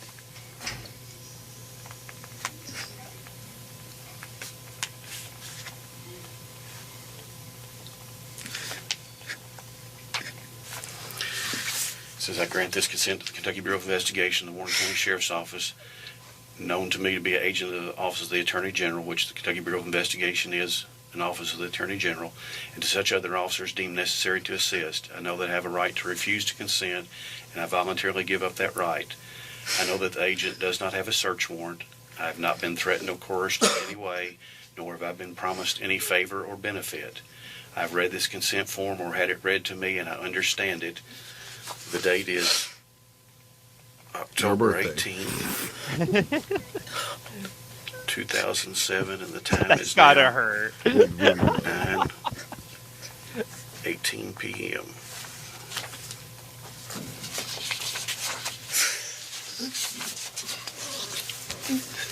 As soon as they said that, he must have just been thinking, like, what could I be doing right now? Like, I could be at the karaoke bar getting free drinks from a guy I made up. Yeah. You know, bro, I could be at home not being arrested by the KBI, and the Warren County Sheriff.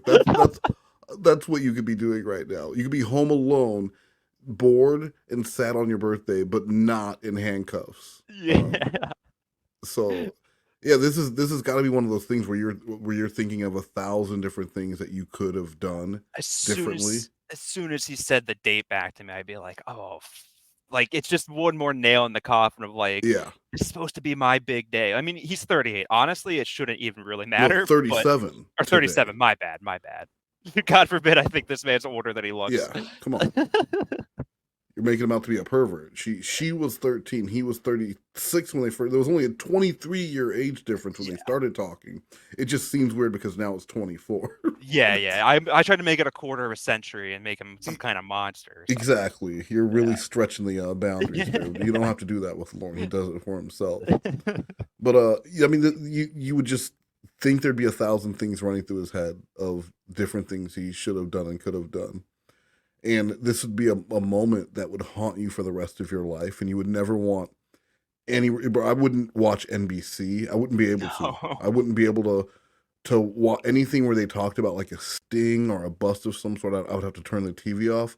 But this man has at three different times fallen in love with who he thought was the decoy from the worst moment of his life. Yeah, if I was ever in any type of like police interrogation situation, I think my life would drastically change. I would become a different person after that. Yes. Like, you'd have to. You would have to. Like, exactly. I would have nightmares. I would wake up in especially when it became October. Yes. Oh yeah, it starts coming around that time. So like every birthday he gets a nice reminder of what he was doing when he turned 37 and drove to that sting house. Every fucking birthday that comes around, and I just don't know how he does it. It's like when you walk around the cemetery or something, and you're like, "Oh, that guy died on his birthday. He lived to be exactly 100. That's kind of neat." Yeah. Like, what a life. Lauren's gonna die 2 deaths because he died on October 18th, 2007, and then whenever he dies in the future, the next couple months or something. That really is the death of who you are as far as the public is concerned when you get busted for some shit like that. Yeah, well, that's the death of you ever living a private life again. Yeah, that's it. And even more so that it happened on Dayline, NBC. Yeah. Oh, yeah. Outside of all the YouTube shit, Dayline, anything, like, he's always going to be on that website. He's always going to be out there, no matter what. Yeah. It's like the EDP thing. He didn't even have to go to jail. EDP didn't have to go to jail. He didn't have to get arrested. Just that video was enough to completely end that dude. Did you see? I didn't watch the video. I think he might be back. No. We can talk about that later. Yeah. Yeah. Your name below that.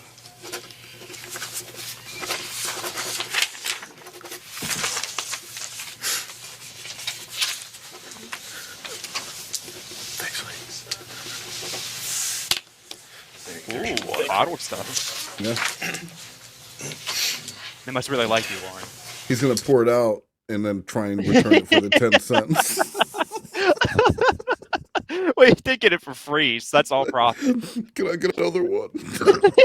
I'd like to turn these in for money. Gonna have to get home eventually. What up? To get home there and back and there and back.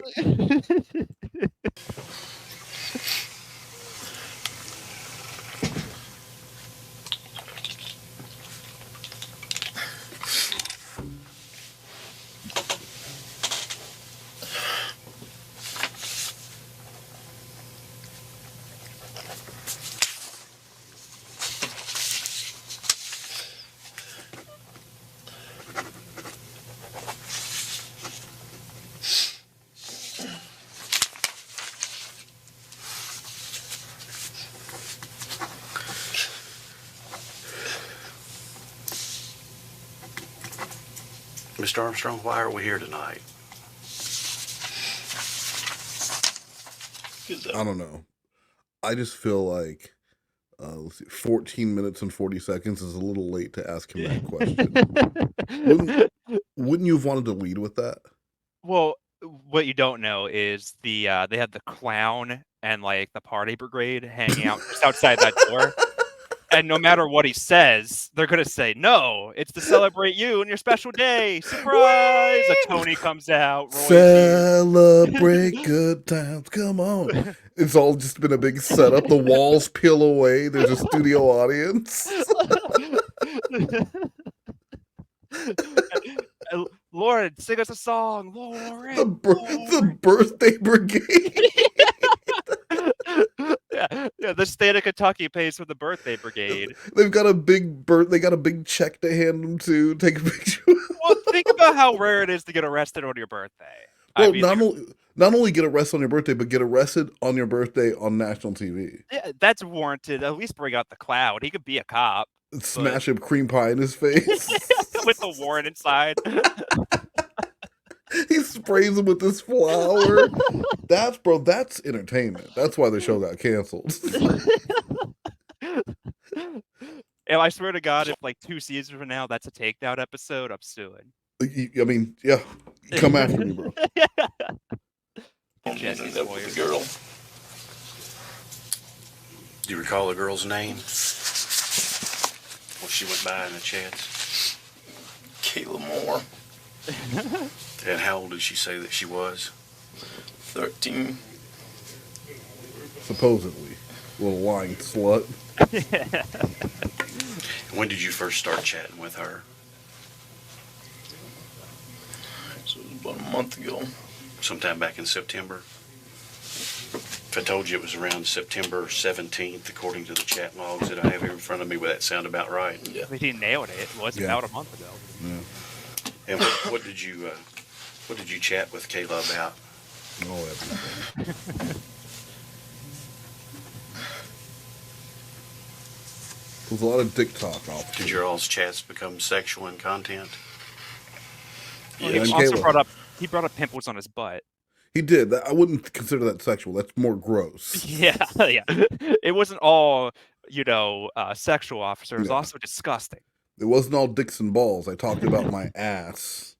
And also, did I mention a $300 credit card? So don't know if you ever seen that, but it's in that wallet you got there. I don't know if you've seen an Amex Black before, but it probably just says the bank on it. It's probably not...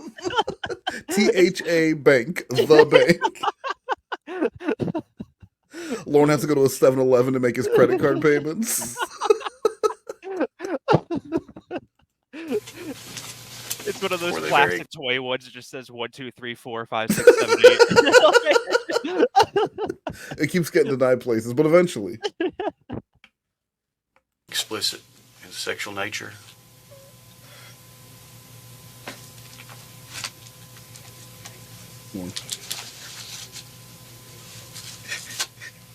Come on. You got this. You're doing great so far. Try using some of that birthday magic. Can I make one birthday wish and have this all go away? God damn it. God damn it! And then the guy just starts spinning around and disappears in the smoke. The loophole. No. The team of birthday elves that have been traveling with Lauren since his day started. Lord makes his birthday wish and makes it all go away. Well, no, he asked her to be real, so he still goes to jail for 5 years. But she's real. Yeah, well, she's 19 when he gets out. It's actually yeah, and pregnant with Roy's baby.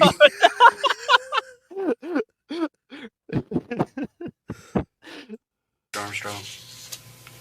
In other words, were you very frank with what you would like to do to her?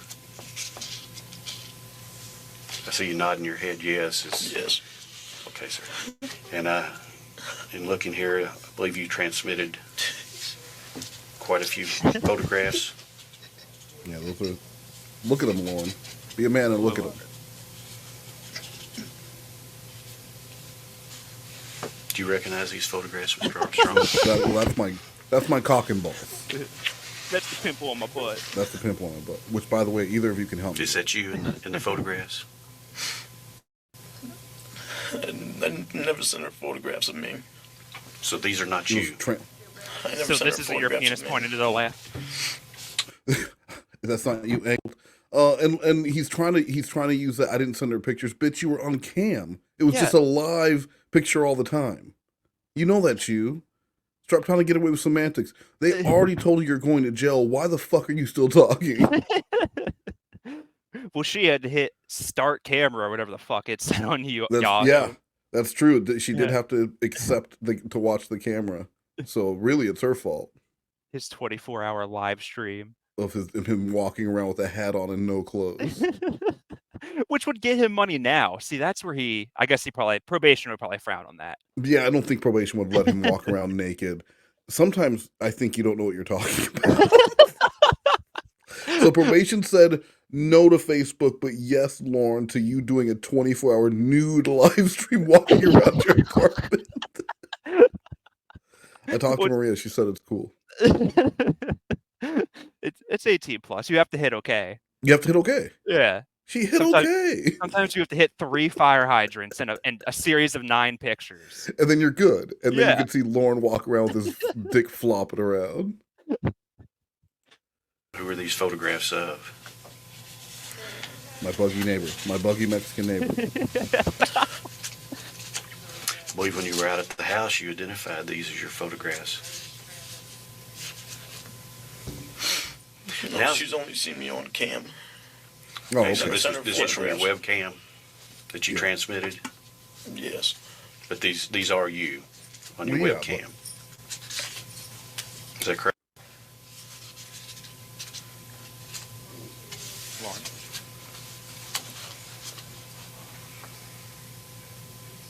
They're waiting. Yeah, come on, Lauren. You're being a bad birthday gift. Mr. Armstrong, we need you're you being a to bit of a birthday diva. diva. Gotta get into this settled. I'd like an attorney. Well, Lauren, I gotta hand it to you. It only took you 17 minutes and 40 seconds. You admitted what you thought her age was. You admitted that those were your pictures. You admitted what you were there for. I can't think of a better time to ask for an attorney than after all of that. Well, that's what I'm saying. His internet finally connected in his brain. Yeah. And welcome. And after realizing attorney has 2 T's in it, he finally found it. Attorney? The fuck is it? Attorney? Welcome. You've got jail. Okay. Shit. I need an attorney. Oh, wait, hold on. Local singles in my area. Let me just click on this pop-up ad real quick. I'm in the country music chat room right now. I'm just seeing if there's anyone who may sound underage. Give me a minute. Nobody pick up the phone. Shit. God damn it. Oh, I should have started 67. Now the phone's ringing. You'd like an attorney? All right, sir. Enjoy the rest of your birthday. The time is now 9:23 p.m. Mr. Armstrong has invoked his right and requested to consult with an attorney. The recorder will be going off.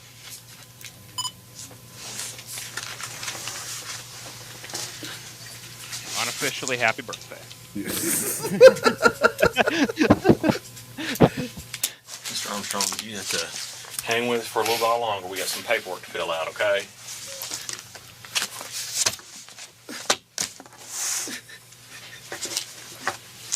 And crying. And crying. And I know these guys are working overtime, but this has got to be a fun night. It would depend on who you're interviewing, I think. Yeah, true. You know, like if they're really opening up, then yeah, I feel like Catherine might have had a more fun night than this guy, because this guy was, I don't know, I feel like he was the KBI guy, right? So the KBI is going to take the lead over the sheriff's office normally, wouldn't they? Just like if the FBI came in. I would assume so. Yeah. So like he was kind of riding shotgun that dude. I wouldn't have been happy that this was my buddy for the night.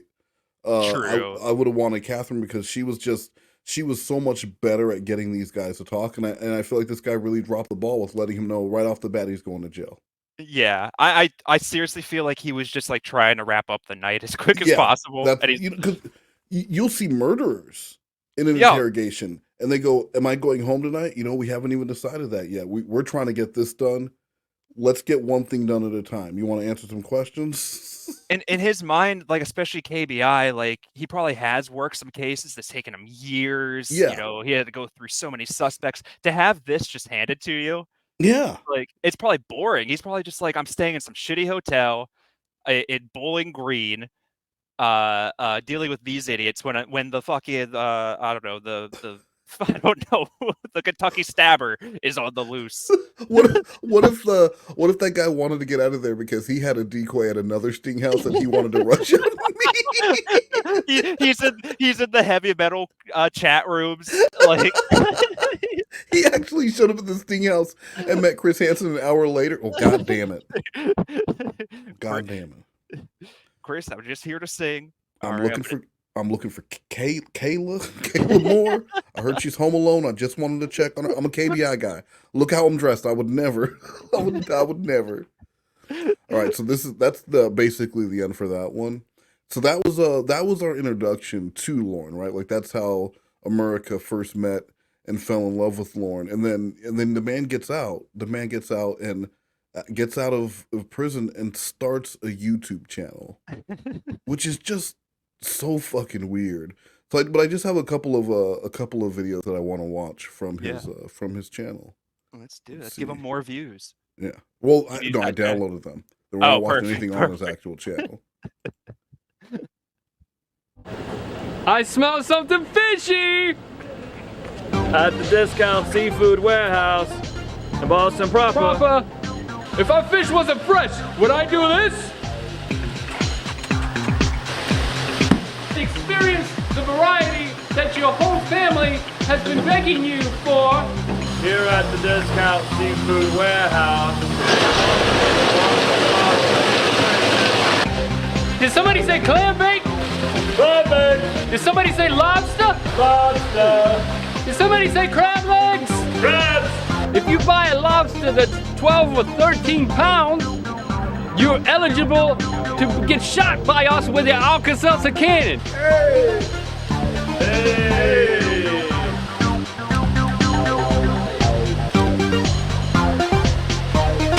This love's terrific. This love awesome. It's the Discount Seafood Warehouse in Boston proper, Pier 168. You'll know you're there when you start smelling something fishy. Hello everyone, just a quick video here. Someone had asked me if I could put the picture on real the quick, back of the shirt. Sorry. And already, just look how like I know this isn't the trailer he lives in that he's destroyed, but like he has walls. This is a home almost. So I thought this was his mom's. Oh, that would make way more sense. Never mind. I think this is his mom's place when he's doing a lot of these. Okay, that makes way more sense. Yeah. That makes a ton more sense. And this one is called, this is Lauren's channel, and it's called T-Shirt Info. Okay, let me get my wallet real quick. Yeah, get ready to order some shirts, guys. The answer to that is yes, and I can also, while you're in order for me to put your picture on the back of the shirt, you'd have to send it to me through email. People are asking him, can you put my picture on the back of his shirt? Why would anyone want you to do that, Lorne? Lorne, think about that. So he's letting him know. Here's how it's going to happen. I can also put your name on the back of the shirt also. It's a jersey. And that's about it for this one here today. It's raining out here, and well, it's overcast and raining. So I'm not really doing a whole lot other than trying to get some paperwork done, some computer work, and then clean my house up. That's about the extent of my day today. So just giving you guys an update on that and letting you know what I can do with the t-shirts. For the t-shirts, it may wind up costing an extra $1 or $2 or $3. I don't know yet until I try it and find out. But I don't believe it's going to cost any more. What's not going to cost any more? Putting the fuck are you talking about? You're going to put someone's picture on the back of his shirt? And it's going to cost $1 or $2 or $3, but you won't know until you try and find out. Then where are you getting that number from? He'll probably get a deal because he'll buy them in bulk. But who wants a Lorne shirt with your own picture on the back? Why would I wear that? I'm Steve-O? Isn't that weird? I would. So on the front, it's got a saying from a pedophile, and on the back, it has my last name and my picture. It's got my driver's license photo, and it says, yell at you, I don't you. But there's a chance that it might cost $1 or $2 or $3 more. So I just wanted to make sure you knew that. Guess that's it for right now. I'll do another video sometime this week. I'm not exactly sure what day. But I guess that's it. And I'll talk to you later. I mean, that's kind of how I end my videos, too. I can't even put up some slack. But, like, yeah, all right. Well, we gotta, let's watch another one, because t-shirt info. This one is called My Past and Some Dumbasses on Here, LOL. Hello, everyone. I'm making this short video to let everybody know that after talking to a couple people, I've decided to go ahead and tell everyone about about my past before the sting, or about some of my past before the sting. But I'm not going to do it today, obviously, because I want to wait until my voice is 100%. Right now, he's got to wait. He's got to wait till his voice is 100%. Like, what the fuck does that mean? So you got on to tell us that you're not. I just came by to say I'm not going to be able to stop by. Yeah. That's what this is. Yeah, well, he's building. It's like when you put a countdown to the premiere. You know, you want to build your audience a little bit. Get that excitement up. I plan on telling everything, just not today. Not today. So smash that like button, hit subscribe. Come on, Lord, you're a YouTuber. I'm also doing an iPhone X giveaway, so make sure you're subscribed and you turn on all notifications if you want to win, guys. It's real simple. I'm still fighting that cold, and I'm almost over it, but I still want to wait until my voice is 100% before I do. Are you going to sing it, or are you just going to tell us about it? Do a video on that.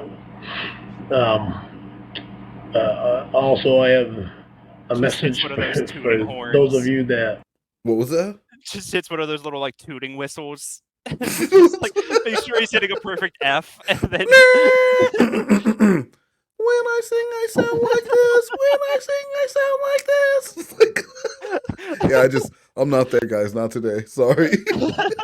Just can't do it. But smash that like button. Smash it anyway, guys. The only assault I like is when you assault that like button, everyone. Think you're being all intelligent and trying to get me kicked off the internet. I really don't understand how you think that's going to be possible, considering I have a monitor on my computer. Boom! Take that. I know every place that I go to. And that's what a monitor is for.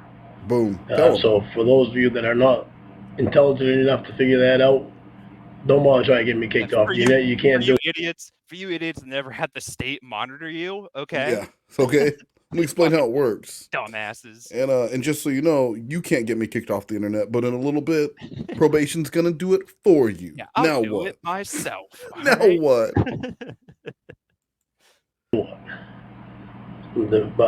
And for those of you that are trying to make up stories like this, Marx Gunderson, you're really not intelligent. You They're trying to make up a fake name. All right. Names and stories about me or whatever you're doing. But nice try there, Marx. I don't know anybody by the name of Charlie, so you can forget that one. It's quite obvious that some of you are that are doing all this weird crap. It's obvious that you're not very intelligent. Yeah, they lack intelligence. And I guess that's all I'm going to say. I actually have a lot more to say, but there's a lot of you on here that aren't even worth saying anything about or to. So whatever attempt you're trying to do, you're failing, and just thought I'd give you a heads up on that. But that's all I have to say for now. Thank you. I like when people are so non-bothered by something that they talk about it, because nothing shows that you don't care more than talking about it. Yeah, well, you know, what I would do is I would make a video doing something completely different, and then halfway through it, I would address all the haters. That's how you do it. Bring up my charge, probably. Yeah, that's called selling the sizzle, not the steak. I'm going to open up with coffee and end with talking about why I'm not a pedophile. Well, it's about that click-through rate, and you want to make sure people are sticking around. Lorne's all about analytics. Yeah. Everyone knows that. Okay, so this one is called Example of My Past. Oh, perfect. I'm sure he'll get right to it. Right to it. Hello, everyone. Hello, everyone. I told everybody that I would tell them about my past, tell you all about my past. I've decided that I'm not going to tell you all about my past. I will give you an example of the 5 years before I got incarcerated, or before I got involved in this thing. I realize I do not need to tell anybody. I really don't owe anybody an explanation. Nice. All right. This example is one of the things that had happened to me that made it so I couldn't. Well, that was part of why I couldn't think straight. This is going to be crazy. He had so much time to think of stuff. At least 5 years. So much time. 5 years. You know, you're on YouTube. You're probably thinking about the content you're going to make. You know, this wasn't live, so it's not like he did this live. And it was already out there. Like, you recorded this, watched it back, and thought, "Yep, okay." If you woke me up and gave me 4 minutes, I think I could come up with something. I mean, you already lie, Lauren. Just lie. Yeah. Here we go. It's gonna be big. One of my siblings. Well, see, I idolized some of my siblings and some others also, and I never should have done that, and I certainly don't idolize them now. Hey, you know, I don't know if idolizing someone probably wasn't the worst thing you've ever done. And unless they were like child predators, and you idolize them for that, and that's going to be part of the story, what does that mean? Yeah, well, it was some family, and then some other people, you know. And then some other people. Winston Churchill. Travis Tritt, the guy who sang the Rose song, Heartland. Have you heard of Heartland? They sing a great song called I Loved Her First. But John this Ritter. Example is probably one of the most disgusting to me. Yeah. One of my siblings needed some work done on the house, and so I had a septic business at the time, and I was making good money, and So I took my crew up to their house, up to my sibling's house, and did $700 worth of work. Wow, that's a lot of money, Lauren. On their house, and including paying the crew and all that. And Sounds really I told nice. them that it's a Christmas present, and if they want to give me a Christmas present back, then they can give me, make me some macaroni and cheese. There's some homemade macaroni and cheese that they made. Then I did the same for another sibling. Went up to their house and I did $700 worth of work. It's always 700. He stops there.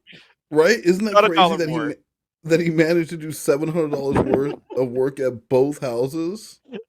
Well, he knows exactly how much $700 worth of wood from the dump costs. Well, and then he tells the story. If you want to pay me back, yeah, do this for me. Because Lorne was feeling on top of the world, and oh look, little brother came up. Don't even, you know what? I got it so good. Don't even worry about paying me. But I would love a show of appreciation, and you make me something. And then also, every time I came around, if you guys could talk about the work I did for you and how amazing it was, that would also be much appreciated. Just every time I come in, just slap the window, the one window I installed. Yeah, and say like, man, I don't know what we'd do without this window, Lauren. Thanks so much for doing it. Hey, how did you like that macaroni that I made you? Yeah, this one window he put in our niece's room.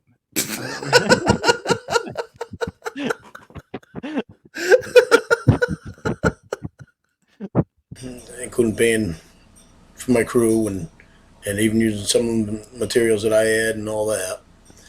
And I told them if they wanted to, the same thing, that it was a Christmas present. If they want to give me a Christmas present back, they can make me some deviled eggs.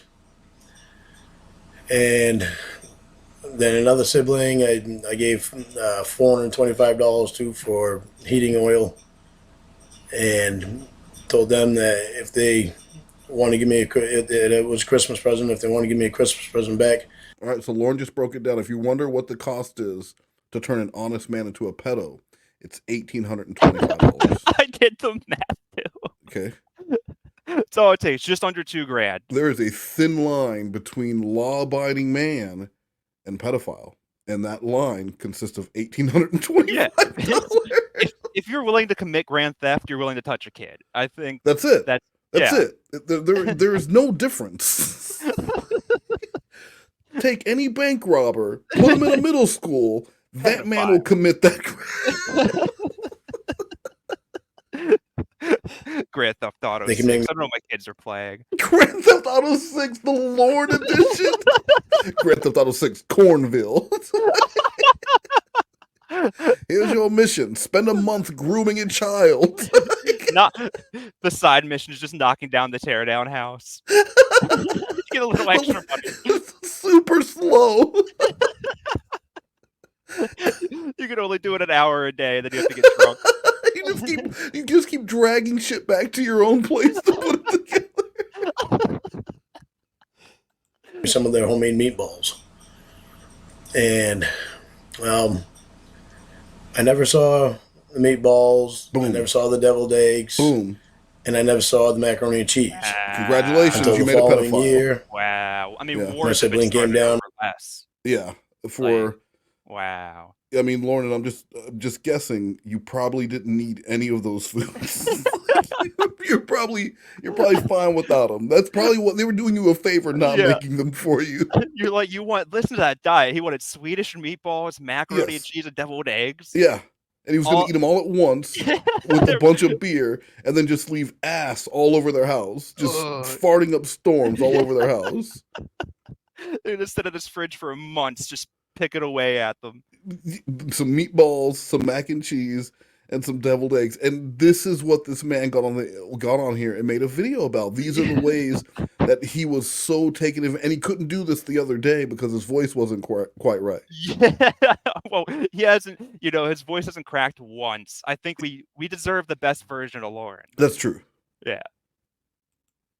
With a pot of macaroni and cheese, and asked me to borrow $500. Wait. So she did come with a pot of macaroni and cheese? Yeah. Could you go back like 10 seconds? Yeah.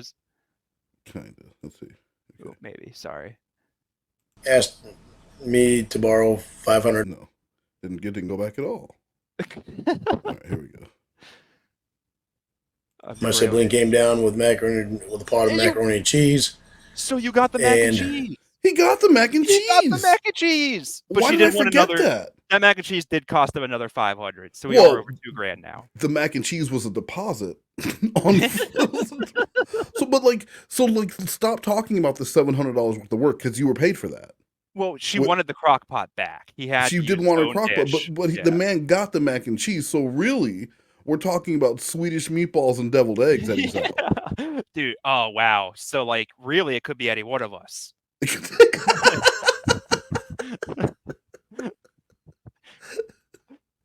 Asked me to borrow $500 so they could get Christmas presents for the kids. So I gave them $500 so that way the kids could get Christmas presents.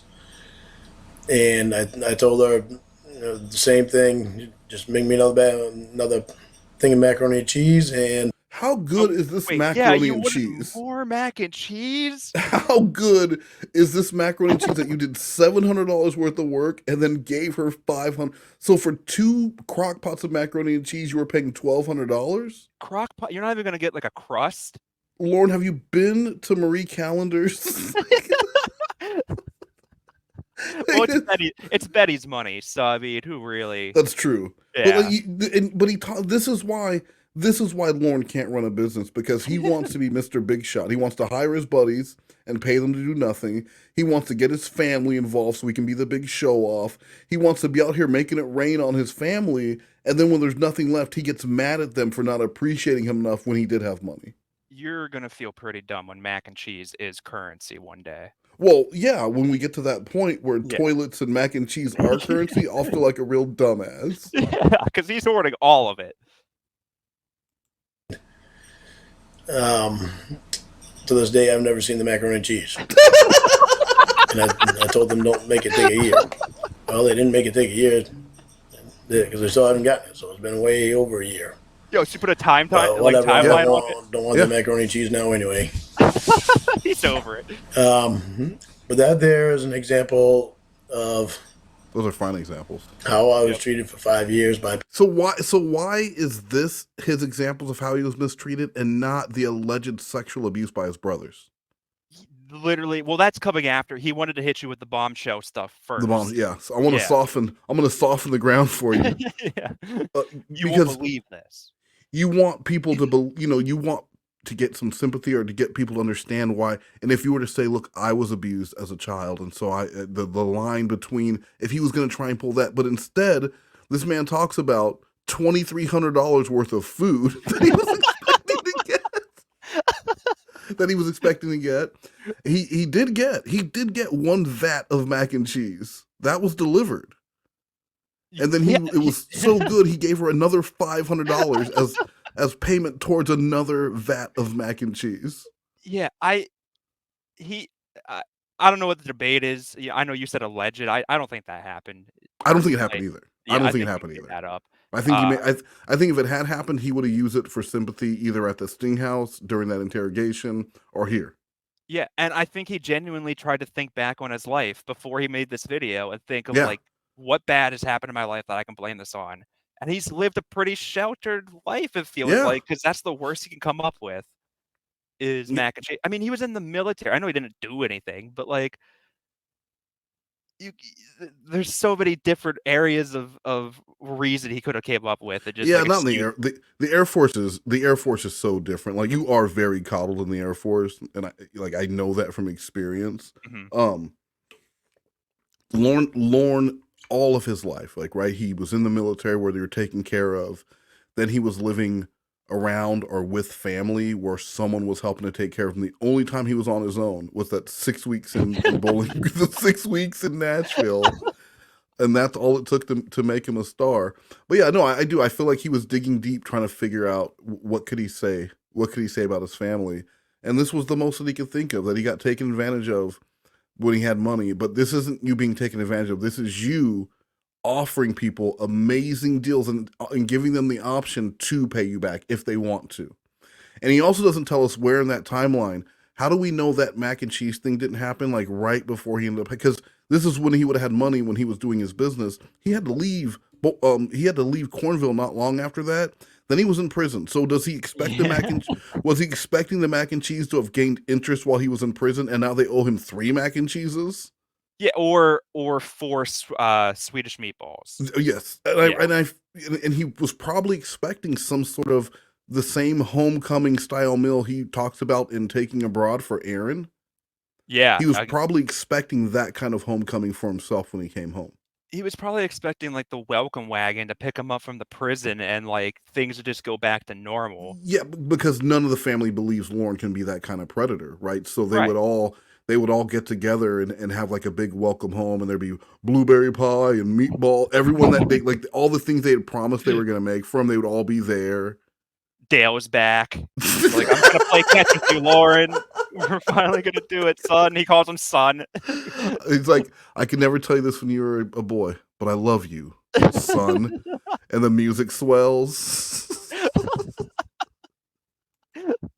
People I idolized and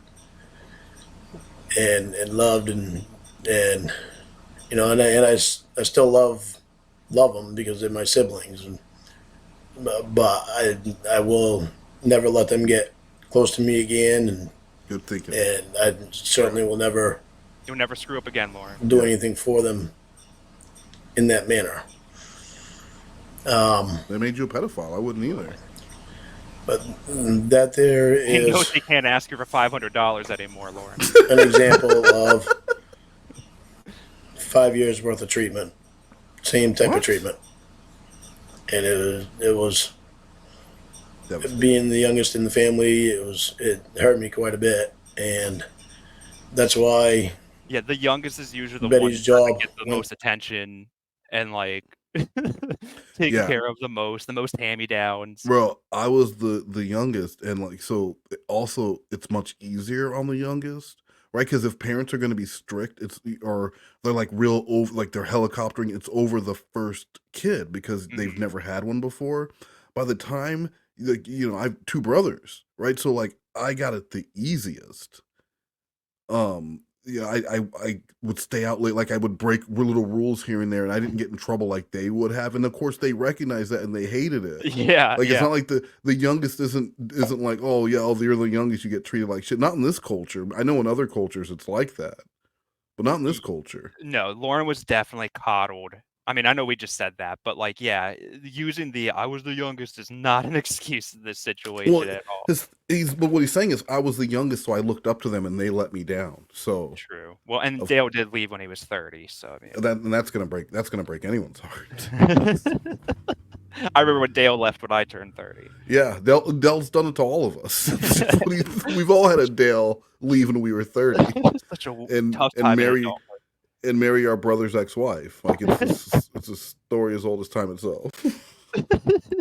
The way it did, and that's why I sold my house for $8,000 after I had over $60,000 into it, and gave away about 3 truckloads of tools, and packed up the rest of my stuff and left and went to Nashville. Sounds to me like you ran away is what you just described. And spent the rest of the money. You bought 3 truckloads of tools with the $8,000 you just made off your $60,000 house. Well, no. So what he just said was he gave away 3 truckloads of tools, right? So he said he allegedly had paid 60 or put 60 grand into this house. He sold it for $8K to get the fuck away. ASAP, gave away tools, and then got the fuck out of town. Why? You know, imagine if he would have put that, if he would have like taken his time and maybe got what it was worth, and then it sold the tools instead of giving them all away. Maybe he would have ended up in Cornville a little bit longer, and he would have completely missed the window for To Catch a Predator.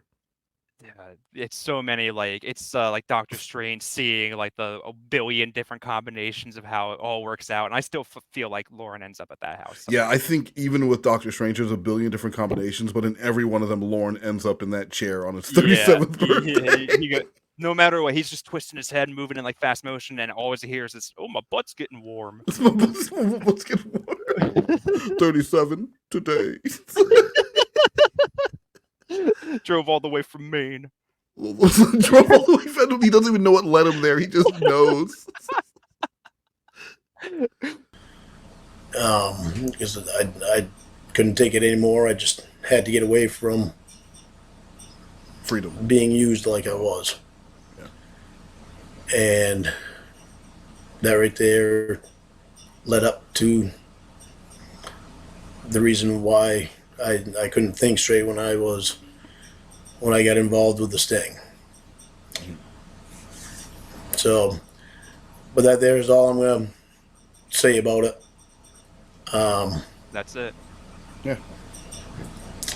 For those of you that want to know when the next show is going to be, it will be next weekend on April 15th or 16th, one or the other. And I guess that's about all I have to say for today. Fucking. Yep, there he goes. Fucking brilliant. Fucking brilliant. Dude. As Lauren's talent manager, I think he really needs an outro. He does. Yeah, because he has. And that's it for that. Yibbity. That's all, folks. That would have been a good one. You want to do a couple more? I got two more here. Let's do it. Yeah, let's get through. All right. Well, the next one is called "Thank You All for Helping Me See What I Was Missing." Oh, okay. This is his big realization. I think he's really gonna have a breakthrough here. We'll see. I'm making this video because I want to apologize to the community for who in the fuck is the community? Yeah, well, he's and talking that's to what us. people. I think people forget that Lorne actually believed at the time that this community was like backing him up and had it, and it was his community. He's like getting catfished while he's making this, right? Yeah, of course. So the people that were like talking to him to tell him like, hey, you should do this, you should do that. I believe it was Ramona and Ember. Yeah, I was gonna say this is still like the Ramona era because he's doing like the vegan cooking shows and all Yeah, that shit. and the workout video and all that shit. Like, so yeah, I want to say it was, but I mean, it's just it's insane that this is actually part of the timeline. Yeah, I mean, how as somebody doing a catfish, like it's got to be so exciting to see this idiot like making these videos. Like you have to encourage, especially you can get Michelle Simpson involved. You can start making characters like, yeah.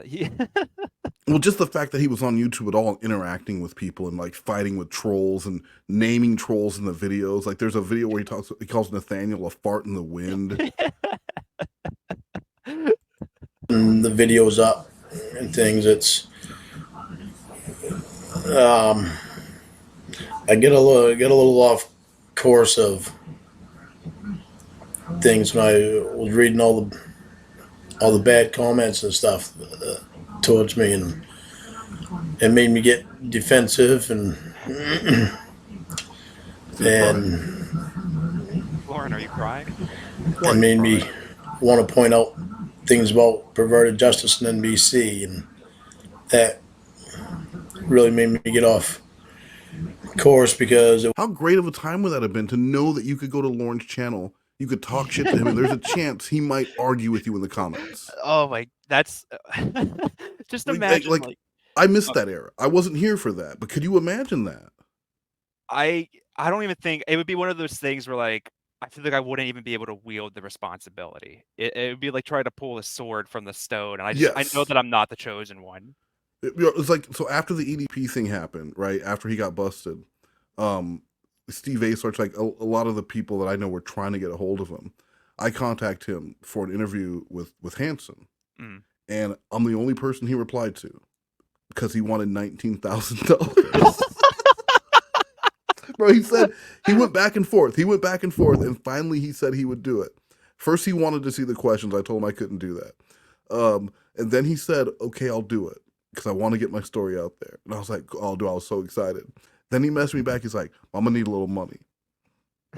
Now I know Chris isn't gonna pay, right? Like it's like the whole media thing. Like you don't pay for interviews. Yeah, the journalistic integrity. But I'm not. I have no journalist. I'm not a journalist. I'm just a dude. So I was like, if he would have said I want $250, he would have said $500. I was willing to go up to $500. Yeah. He said 19. It was like an exact amount, like 19,100. Whatever it was to pay something off. I'm sure. It was exactly what his court cost. I need $19,125.37. And Chris has to wear a Philadelphia Donovan McNabb jersey. And say "Go Birds" at least once. 3 times into the camera. Yeah. But it never happened. But like, this is, I imagine like that's how it would have felt to just be in the comments shit talking Lorne, and Lorne is messaging you back and talking shit about you, and might mention you in one of his videos. If I could get Lorne to say "Piss Hansen" just once. Got this fucking Piss Hansen guy talking in the comments. You're not Chris Hansen. He might like my name, honestly. He might be on my side at first. It wasn't them that made me say the things that I said and do the things that I did. But that person that did that was also 10 years ago, and he's gone. It's not the me that I am now. And the me that I am now, all I care about is doing is good things. And for those that support me in doing that. Couldn't even turn his TV off to record. No, it really helps a lot. I think Mama Gwen is like on the chair watching the People's Court in the background. Yeah. Well, it's probably like around noon, so she's got like Price is Right or some shit on. She's not going to turn the TV down for Lorne to come over. She thought this whole thing was stupid. She was right. Honorable celebrity. They're making a fool of you. They're all laughing at you. She's like the mom in that fucking Adam Taylor. Like they're all gonna laugh at you. Mom, can I get on camera? No, they're all gonna laugh at you. That's actually a reference to Carrie. I don't know if you knew that though. Oh, Adam Sandler. Nope, you're right. Yep. Thank you. Thank you for mansplaining. Even the ones that now the buffoon's first date. Fucking shit, man. have made bad comments towards me has helped, because it's made me take a step back and look a little harder, so I could see, some things that they were seeing that I wasn't really paying a lot of attention to. Because of being so mad about the legalities and all that stuff. When it really comes right down to it, the legalities is not what the big issue was. The big issue is what I did and the things that I said. That was convincing, Lauren. That was convincing. I believe you. But like I said, that person was 10 years ago. It's not the person now. I mean, there are things that I could explain that I couldn't explain before. Do it, please. Of why I was the way I was back then. But it actually didn't take. It didn't take. Come on, Lauren. How do I want to word that? Please figure it out. It wasn't until after I got out of incarceration, and actually it was about a year and a half after I got out of incarceration and was in this class that I take. And I'll be done with that class anytime, though, guys. And if you want my full confession, just subscribe to my Patreon. Highest tier members get it first. Guys, smash that like button. If you guys want to hear more stories just like this, smash that like button. Make sure your notifications are on, because YouTube will drop the ball. was seeing a therapist and was talking to my probation officer that I actually, it was them that realized that what my problem was I couldn't say no. Oh my God. And after this information, Tiffany Lockhart did an amazing job in breaking this whole thing down. Kayla never asked you for anything. Yeah, no, that's Ever. one of my favorite calls. Like, I mean, I know that's like everybody's favorite call, but her just screaming at Lauren is the most cathartic.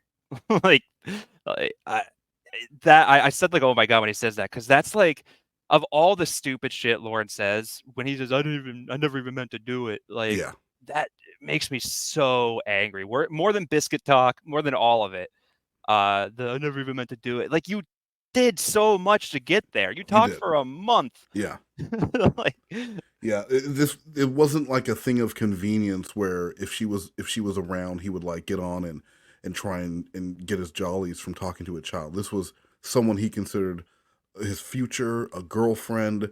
He was very excited to see her, like a kid counting down. He needed a little advent calendar to count down the days, and like each day he would open up and have a little chocolate until he gets. Just a little fact that would tell Caleb that a sea turtle can live up to 120 years. He's gonna explain like how Congress works. Turns out there's 10 big laws. Conjunction, junction. No, you can't. Schoolhouse Rock, Caleb. Unnecessary.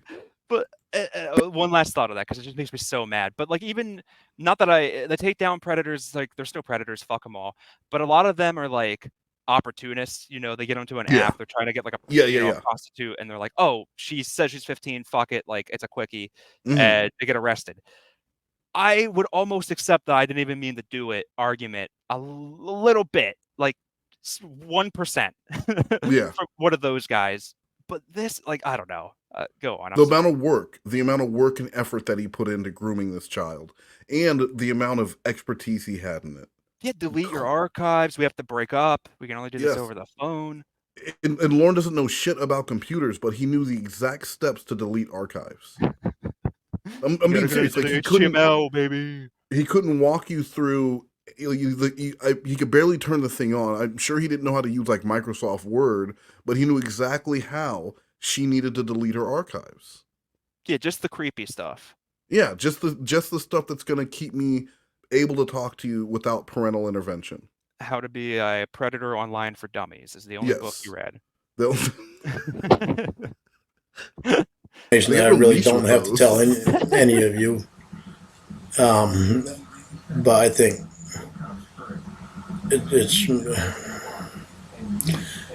it's probably better if I give you that explanation. Or just admit what you did. Yeah, this is probably the best you could do. Rather than go into detail, because there's things I can't, or that I won't go into detail on, with the exception of the mac and cheese stuff. Drango Mango. She deserves an explanation from me and to know what was going on. And she'll get her $20. Yeah. Remember the money order for like $20 that he was flexing? Didn't he have to get like, didn't Emma or Winnie or Ramona or one of them like force him to do that too? Like it was like a... Yeah, it was one or all of the catfish at some point, up until she was actually paid off. Were trying to get Lauren to pay that woman whatever amount he could, because he would always be talking about how he wanted to do this and that for them, and he was going to buy this and that, and they would all say, when are you going to pay her? Oh, fuck it. And then at one point he said she'd been paid off with the laughs she got at him. She got her $30,000 back. Well, yeah, between laughs and mac and cheese, which will be the economy one day. Yeah. You've seen Monsters, Inc., right? Laughs run their goddamn city. Just go through a door, end up in a little girl's room. The real Monsters, Inc. Try to go invisible like that one guy. I'm looking for Boo. Hey, Boo. I'm outside. Oh god, he is the salamander dude. He's the guy with the high score. He's such a Buscemi, right? Lauren's Mike Wazowski, just trying to get through. But Mike has a girlfriend. That's the only difference. That's the one. Well, they gotta embellish for the movies, right? Yeah, Like, you always yeah, gotta yeah. change it up a little bit from the actual novelization of Monsters Inc. This is nothing like the real story.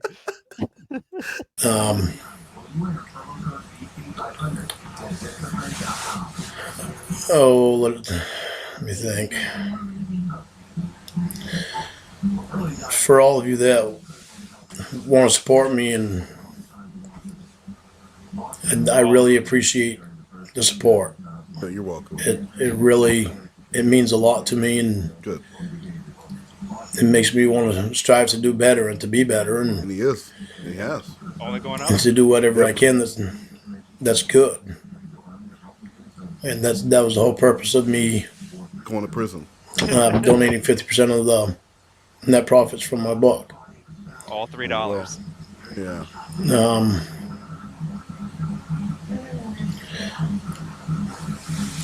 And I guess probably that's pretty much all I've got it for about now.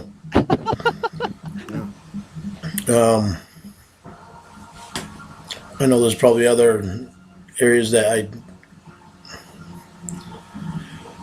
should cover and go a little more into detail, but I'm just not ready to go into detail with things about my life and what.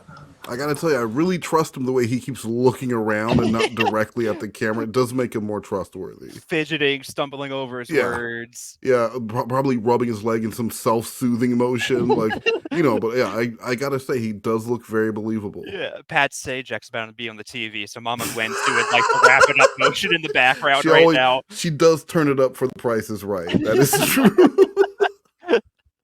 Happened. Before the staying and after.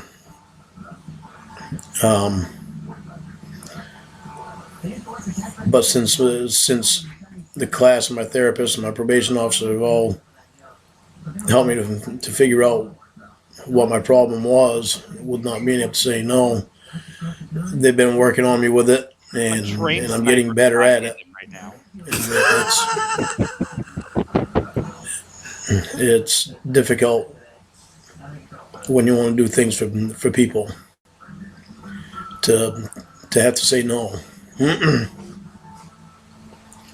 Or well, it's difficult for me because I just like doing things for people. And there's the situation. Well, too bad the shit you wanted to do for a 13-year-old was enough to send you to prison for 5 years. I like doing things for people. I even bought a bracelet for somebody who wasn't even real. I bought a bracelet for a child. You want to hear the crazy thing, guys? My fellow prison mates? I'm in here for literally, I bought a bracelet to a child and I didn't bring her a pizza. You want to talk about how twisted our judicial system is. Can you imagine? Just buying a bracelet for a child who didn't have a bracelet. That's all I wanted to do. So, yeah, I know all about being railroaded by the system. Yeah, just because that bracelet would have turned green the first shower she took in it. That's not my fault. Yeah, that's not a crime. Why did I get thrown in jail for that? I shouldn't be in here with that. Right, Tyrone? Right, Jamal? Tyquel? My 3 best friends. Right, guys? With Betty. The original Mo Negros. That's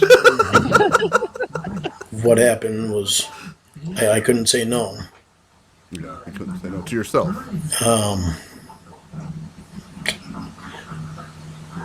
I guess that's all I can say for right now. Second outro. Yeah. If they go to band plays an encore. Yeah. Thank you for listening. I love you. Hello, everyone. That's all that was missing, wasn't I love you. Sleep tight. Sleep. Wow. You knew that like that my first YouTube channel I was Hansen, right? No, are you really? I'm dead serious. Yeah, it was I had a show called Cheater Pop, and I was catching married men who were showing up to meet prostitutes. I knew that part. I didn't know the Dis Hansen thing. My I'm name a was fucking Dis Hansen. fraud. Wow. Watch this. Oh my God, it's Dis Hansen and Cheater Pop.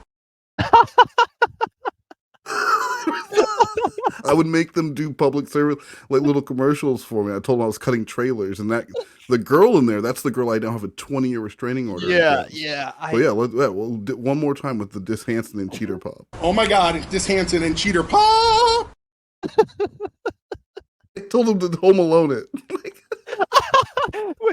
Yeah.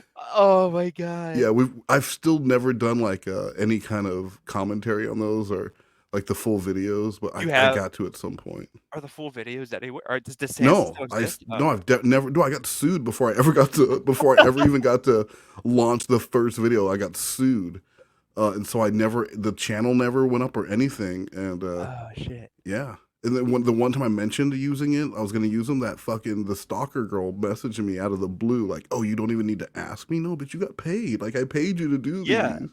Anyway, we got one last video. This is we had the hello. We had our introduction to Lorne Armstrong to America.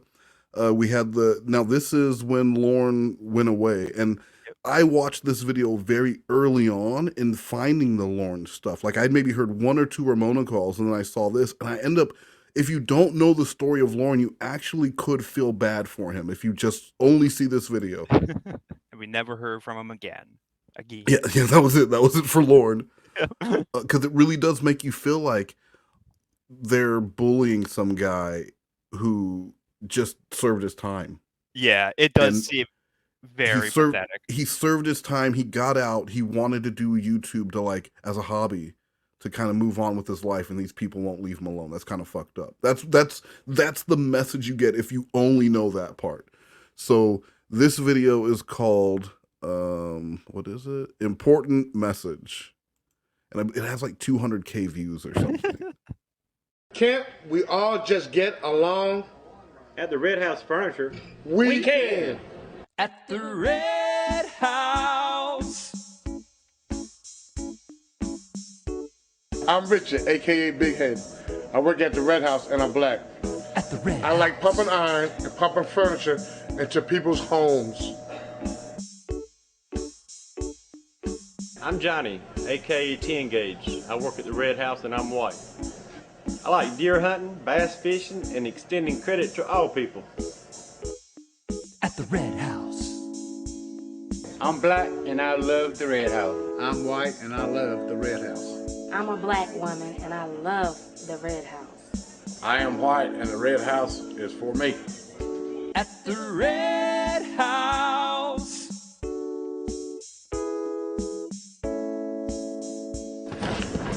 Look at the sofa. It's perfect for a black person or a white person. This mattress is perfect for a white person or a black person. At the Red House, where black people and white people buy furniture. And Hispanic people too. And all people. Everyone, I just have a little message here.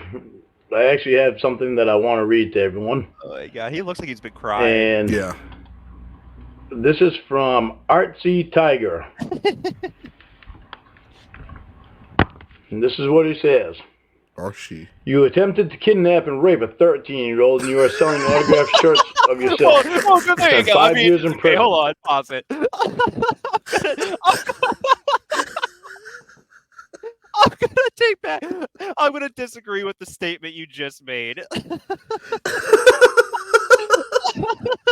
If maybe you started this video on like autoplay and you left the room for a minute, like, have a break. Well, no. I'm saying like because yes, he did do these things, but if you don't know everything, like the trolling that's going on in the background, or what a piece of shit he is to Ramona and everything, and you only know him from Dayline. And then you hear he had a YouTube channel and you see this, it's like they're still prosecuting this guy for this thing that he's already served his time for. And for all you know, bro, he was like a model. He was a model prisoner. And now he's been out and he's turned his life around and he's just trying to move on. I guess. I don't know. I feel like that's a pretty harsh, like, okay, I know I burnt down that school, but with all them kids in it. with all the kids in it. But they made a lot of noise. I didn't get my meatballs and mac and cheese. Well, okay, I did get one mac and cheese, but not both mac and cheeses. I got half mac and cheese. And you know what? That's a park now that I'm not allowed to live too close. It's a memorial park. Does anyone thank me for that? And now you put on bare basic cooking shows and get catfished over and over again by women you think want to be your girlfriend. Most of the people who are leaving comments to you are using your own quotes from your chat log because they think you're a joke. I'm not trying to be mean to you at all. Imagine getting. I actually want to warn you that. What's that? Like, imagine having the fourth wall broken and like literally being told that you're being Truman showed. Yeah. And yeah, there's another like 5 years of catfishing after this. Oh, way more. Yeah, like you're handed everything on a silver platter. It's even like, I bet what was it, Artsy Tiger didn't even use any like words more than 3 syllables long. Just tried to make it as clear and simple as possible for Lauren. Yes. Yeah, for the idiot. And so that's what I'm saying. I'd heard like 1 or 2 Ramona calls, and I hear this. So I felt bad, like, oh, whoever this Artsy Tiger is fucked up. That's it. There's never going to be any more catfishing. Yeah. That's why it ended. Was that the goal by? Yeah, I'm Artsy? sure. Anytime you are trolling someone, there will be someone trying to ruin your troll for no reason, just because. There are several people who are going to go at you over and over again. You keep thinking that these women who contact you want to meet you or want to be your girlfriend, and they are all fake, and they are all working together and know about one another. The vast majority of people who leave messages or even buy a shirt, if any do, think you are a complete joke. It's sometimes difficult to watch, to be honest. There are also those who have already contacted you, who post your conversations on YouTube for everyone to laugh at. They have also contacted other people who got caught in these things and are harassing them and getting them to do and say very explicit things and then posting them to be laughed at. And to try to get... Where am I? And to try to get people rearrested. This is no laughing matter. If you are contacted by phone, do not even stay on for a moment. I would also suggest removing your YouTube channel and just laying low. You have people who are working against you all the time, and they change their names in order to trick you into talking to you, trying to seduce you. I don't know why you fall for any of it. Driving out to meet someone, it's all fake. Don't accept the phone calls anymore. Remove your channel and move on with your life. What is going on here is not healthy. So, that should be hung up in his, like, I guess, whatever wall is still standing where he lives. Yes. It should be framed and hung up right where you can see it every single day, and he should just Every read day. that every Yeah. day. That should be his Bible.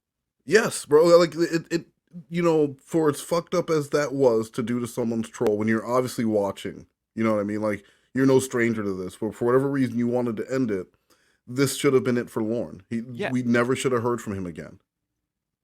It's Ever. just, I don't think, like, his therapist has probably never put it that bluntly to him. No. Like, it's so clear, literally in writing. There's probably Yes. stickers. So if he gets bored, it's probably what was distracting him is he probably kept looking to that, like, that bright sun sticker up in the top It was corner. a scratch and sniff, so you know he got fucked up smelling that. Smells like a banana. How'd they make a sticker smell like a banana? I wonder if it tastes like a banana. It tastes like paper. Smells like a banana. Yeah, no, it's such like but it's not written as like, hey, I feel bad for you, because it's like, hey, you fucking moron. Yeah, it's literally like, it's like a college textbook, but like broken down into like a language he can understand. It's just Yes. mind blowing to me, and I'm very glad it didn't work. And fuck, Artsy, whatever. Yeah, for killing his YouTube channel. That's all it did. It just killed his YouTube channel. Well, and plus, like, he didn't have internet access for years, but Well, but he at this time he still did. He could have at least Right. but he could have made additional content. Yeah. You know, No, I more agree. cooking shit, more workout stuff. But whoever this person was, just for whatever reason, wanted to tear it down. And I don't understand that.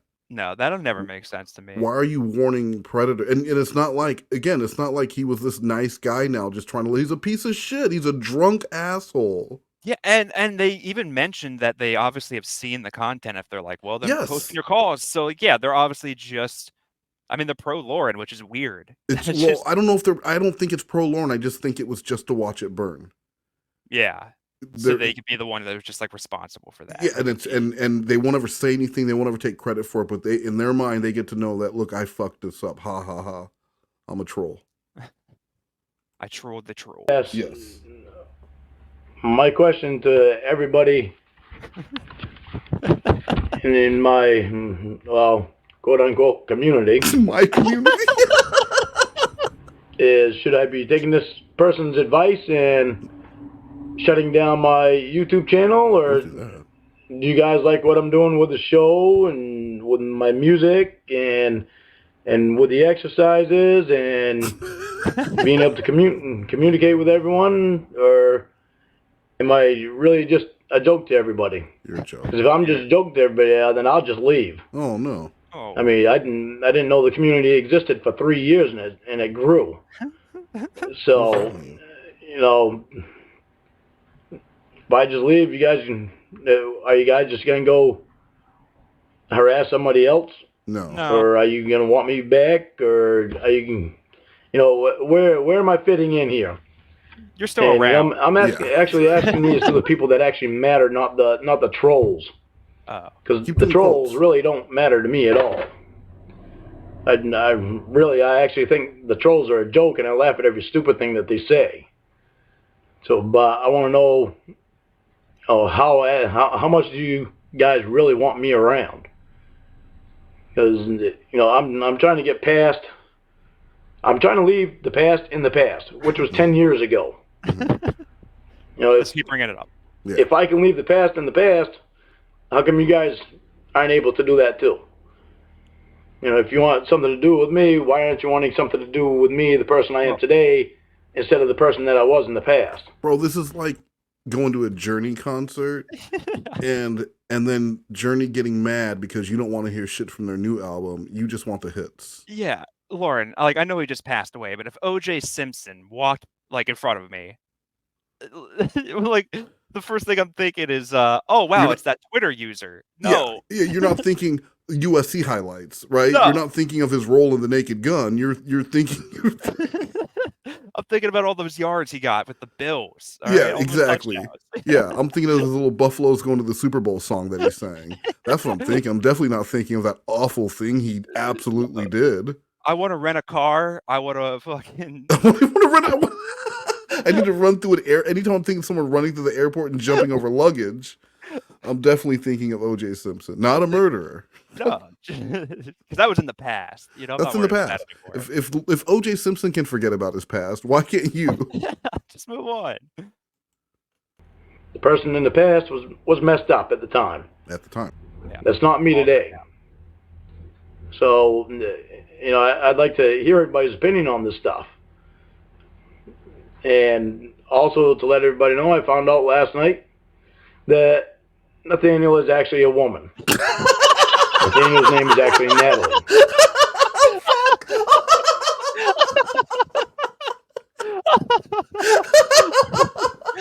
I didn't realize this was right after that call. Yeah, that call is one of my favorite calls. That's such a great I am talking to Lorne right now. That guy does such a great impression. Okay, now I am writing this down. It's Lorne is talking to me. I need to analyze it. I need to analyze this. It's going to be a 3-hour video where I talk about Lorne's coffee and why he makes it the way he does.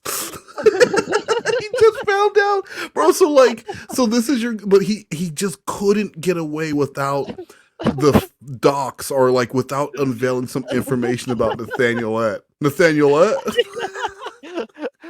Who's in love with you, by the way, Lauren. Yeah. Like, oh my god. And there's another person that has been in cahoots with Nathaniel slash Natalie. Which I'm not going to mention the person's name. Give it a minute. Unless I get pissed off. Oh. If I get pissed off, then I'll be mentioning that person's name. Yeah, so watch out. So, but, you know, I really want to do everything that I can to be a better person, and I'm trying my ass off. But I really need people to start leaving the past in the past and start catching up to the present and to the person that I am now versus the person I was then. Leave them alone. Because back then, that was NBC back then. Mm-hmm. You can, if they're MSNBC. you're that much in love with NBC, go to NBC's website. Go to them. Because you know, I really don't need to keep living in the past. I did this one card T-shirt because everybody asked me to do a T-shirt. Well, I did the T-shirt. I'm gonna be honest with you. I've had one person purchase a T-shirt that he never delivered, and I've already got one of the other T-shirts made up of the "Don't yell at me, I'm sensitive." So now, that's the one I need to find. The video where he talks about like how he's not allowed to profit from his crime. So he can't use "yell at me, why don't you?" So he came up with some alternatives, and one of them was "don't yell at me, I'm sensitive."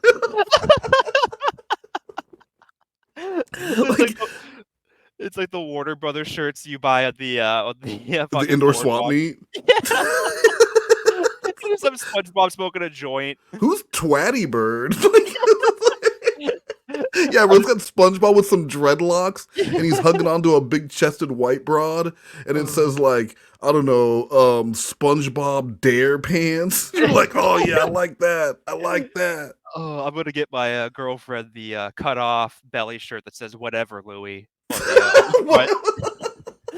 But well, it says whatever Lewis, because you can't use the direct he didn't profit off his crime.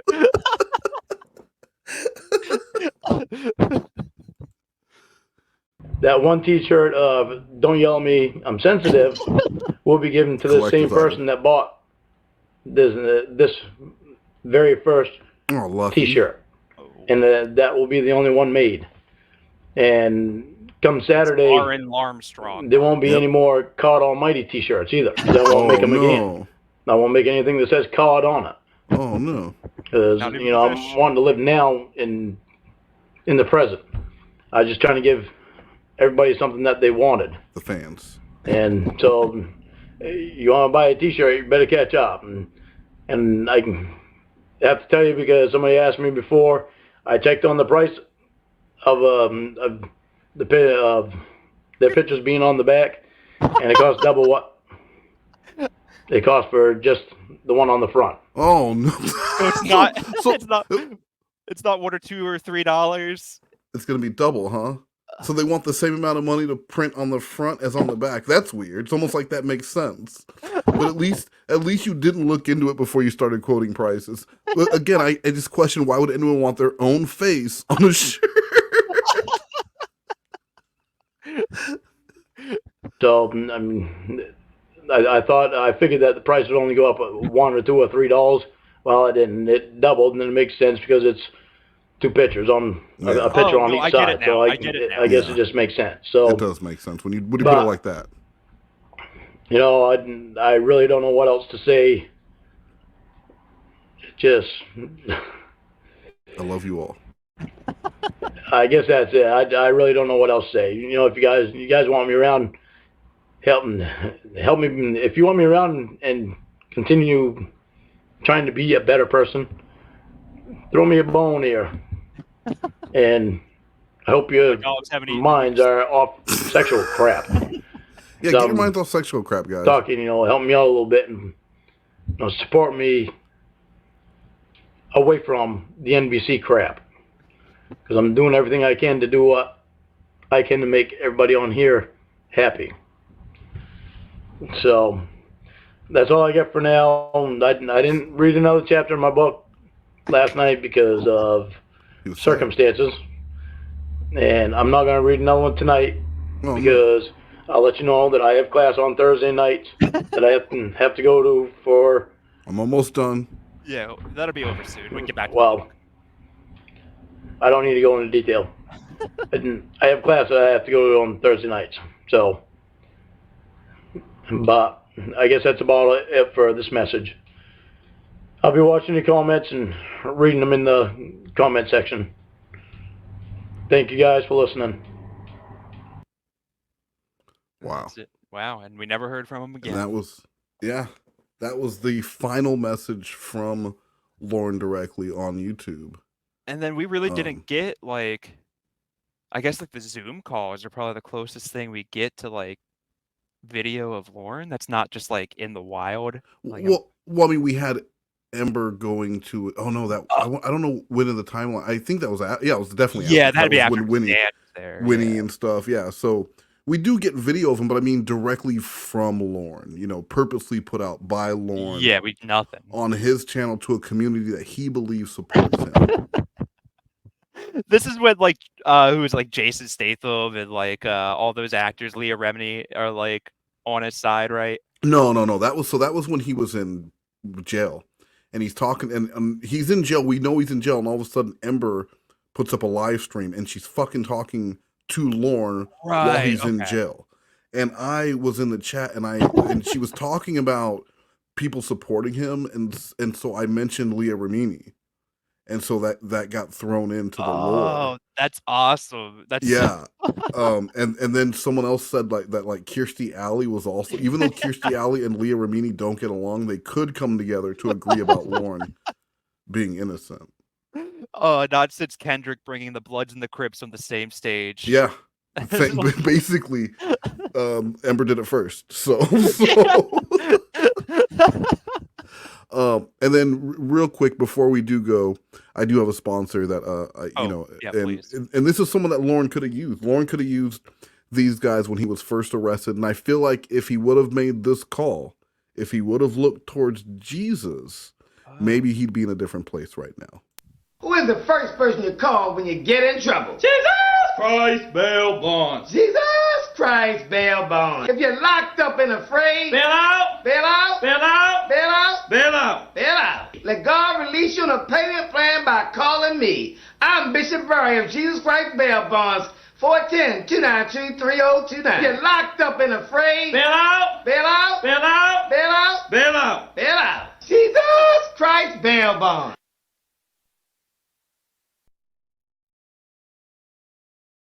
Wow. It's cool they got the one cop from Reno 911 to yes, they got Jonesy out there. Yeah, Jonesy. And installation is free.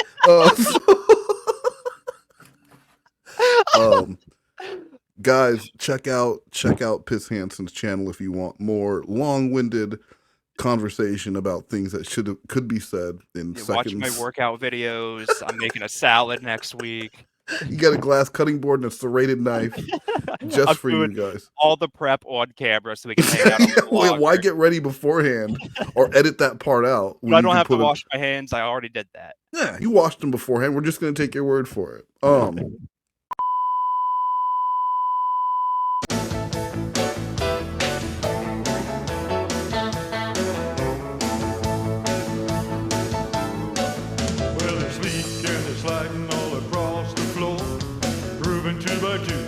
Stomping for some more. That's when my eyes catch you and my heart begins to sing.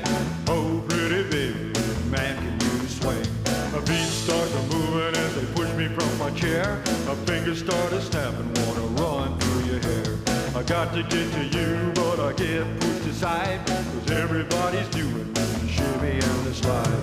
Oh, you're on fire when I grab you by the hand. Your waist is moving with the rhythm of the band. My eyes swell up as you take me for a ride. Come on, pretty baby, let's do the shimmy slide.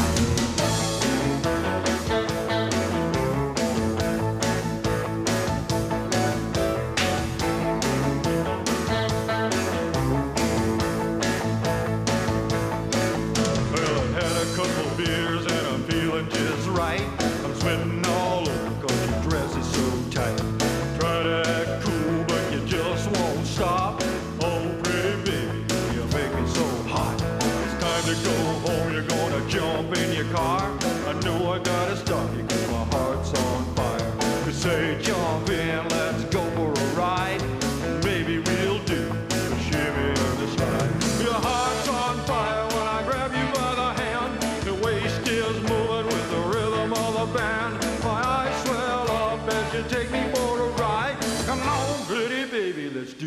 shimmy slide.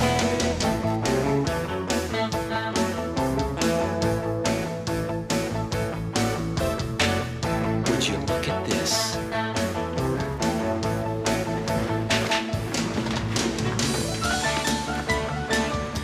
You know, you look really familiar. Yeah, you're the coven bitch, all right. You skipped out on a sweet pea. You know that's a no-no. I don't know what you're talking about.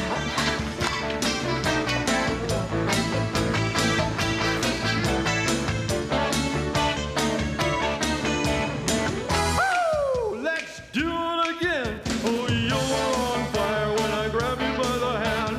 Your waist is moving to the rhythm of the band. My eyes swell up as you take me for a ride. Come on, pretty baby, let's do the shimmy slide.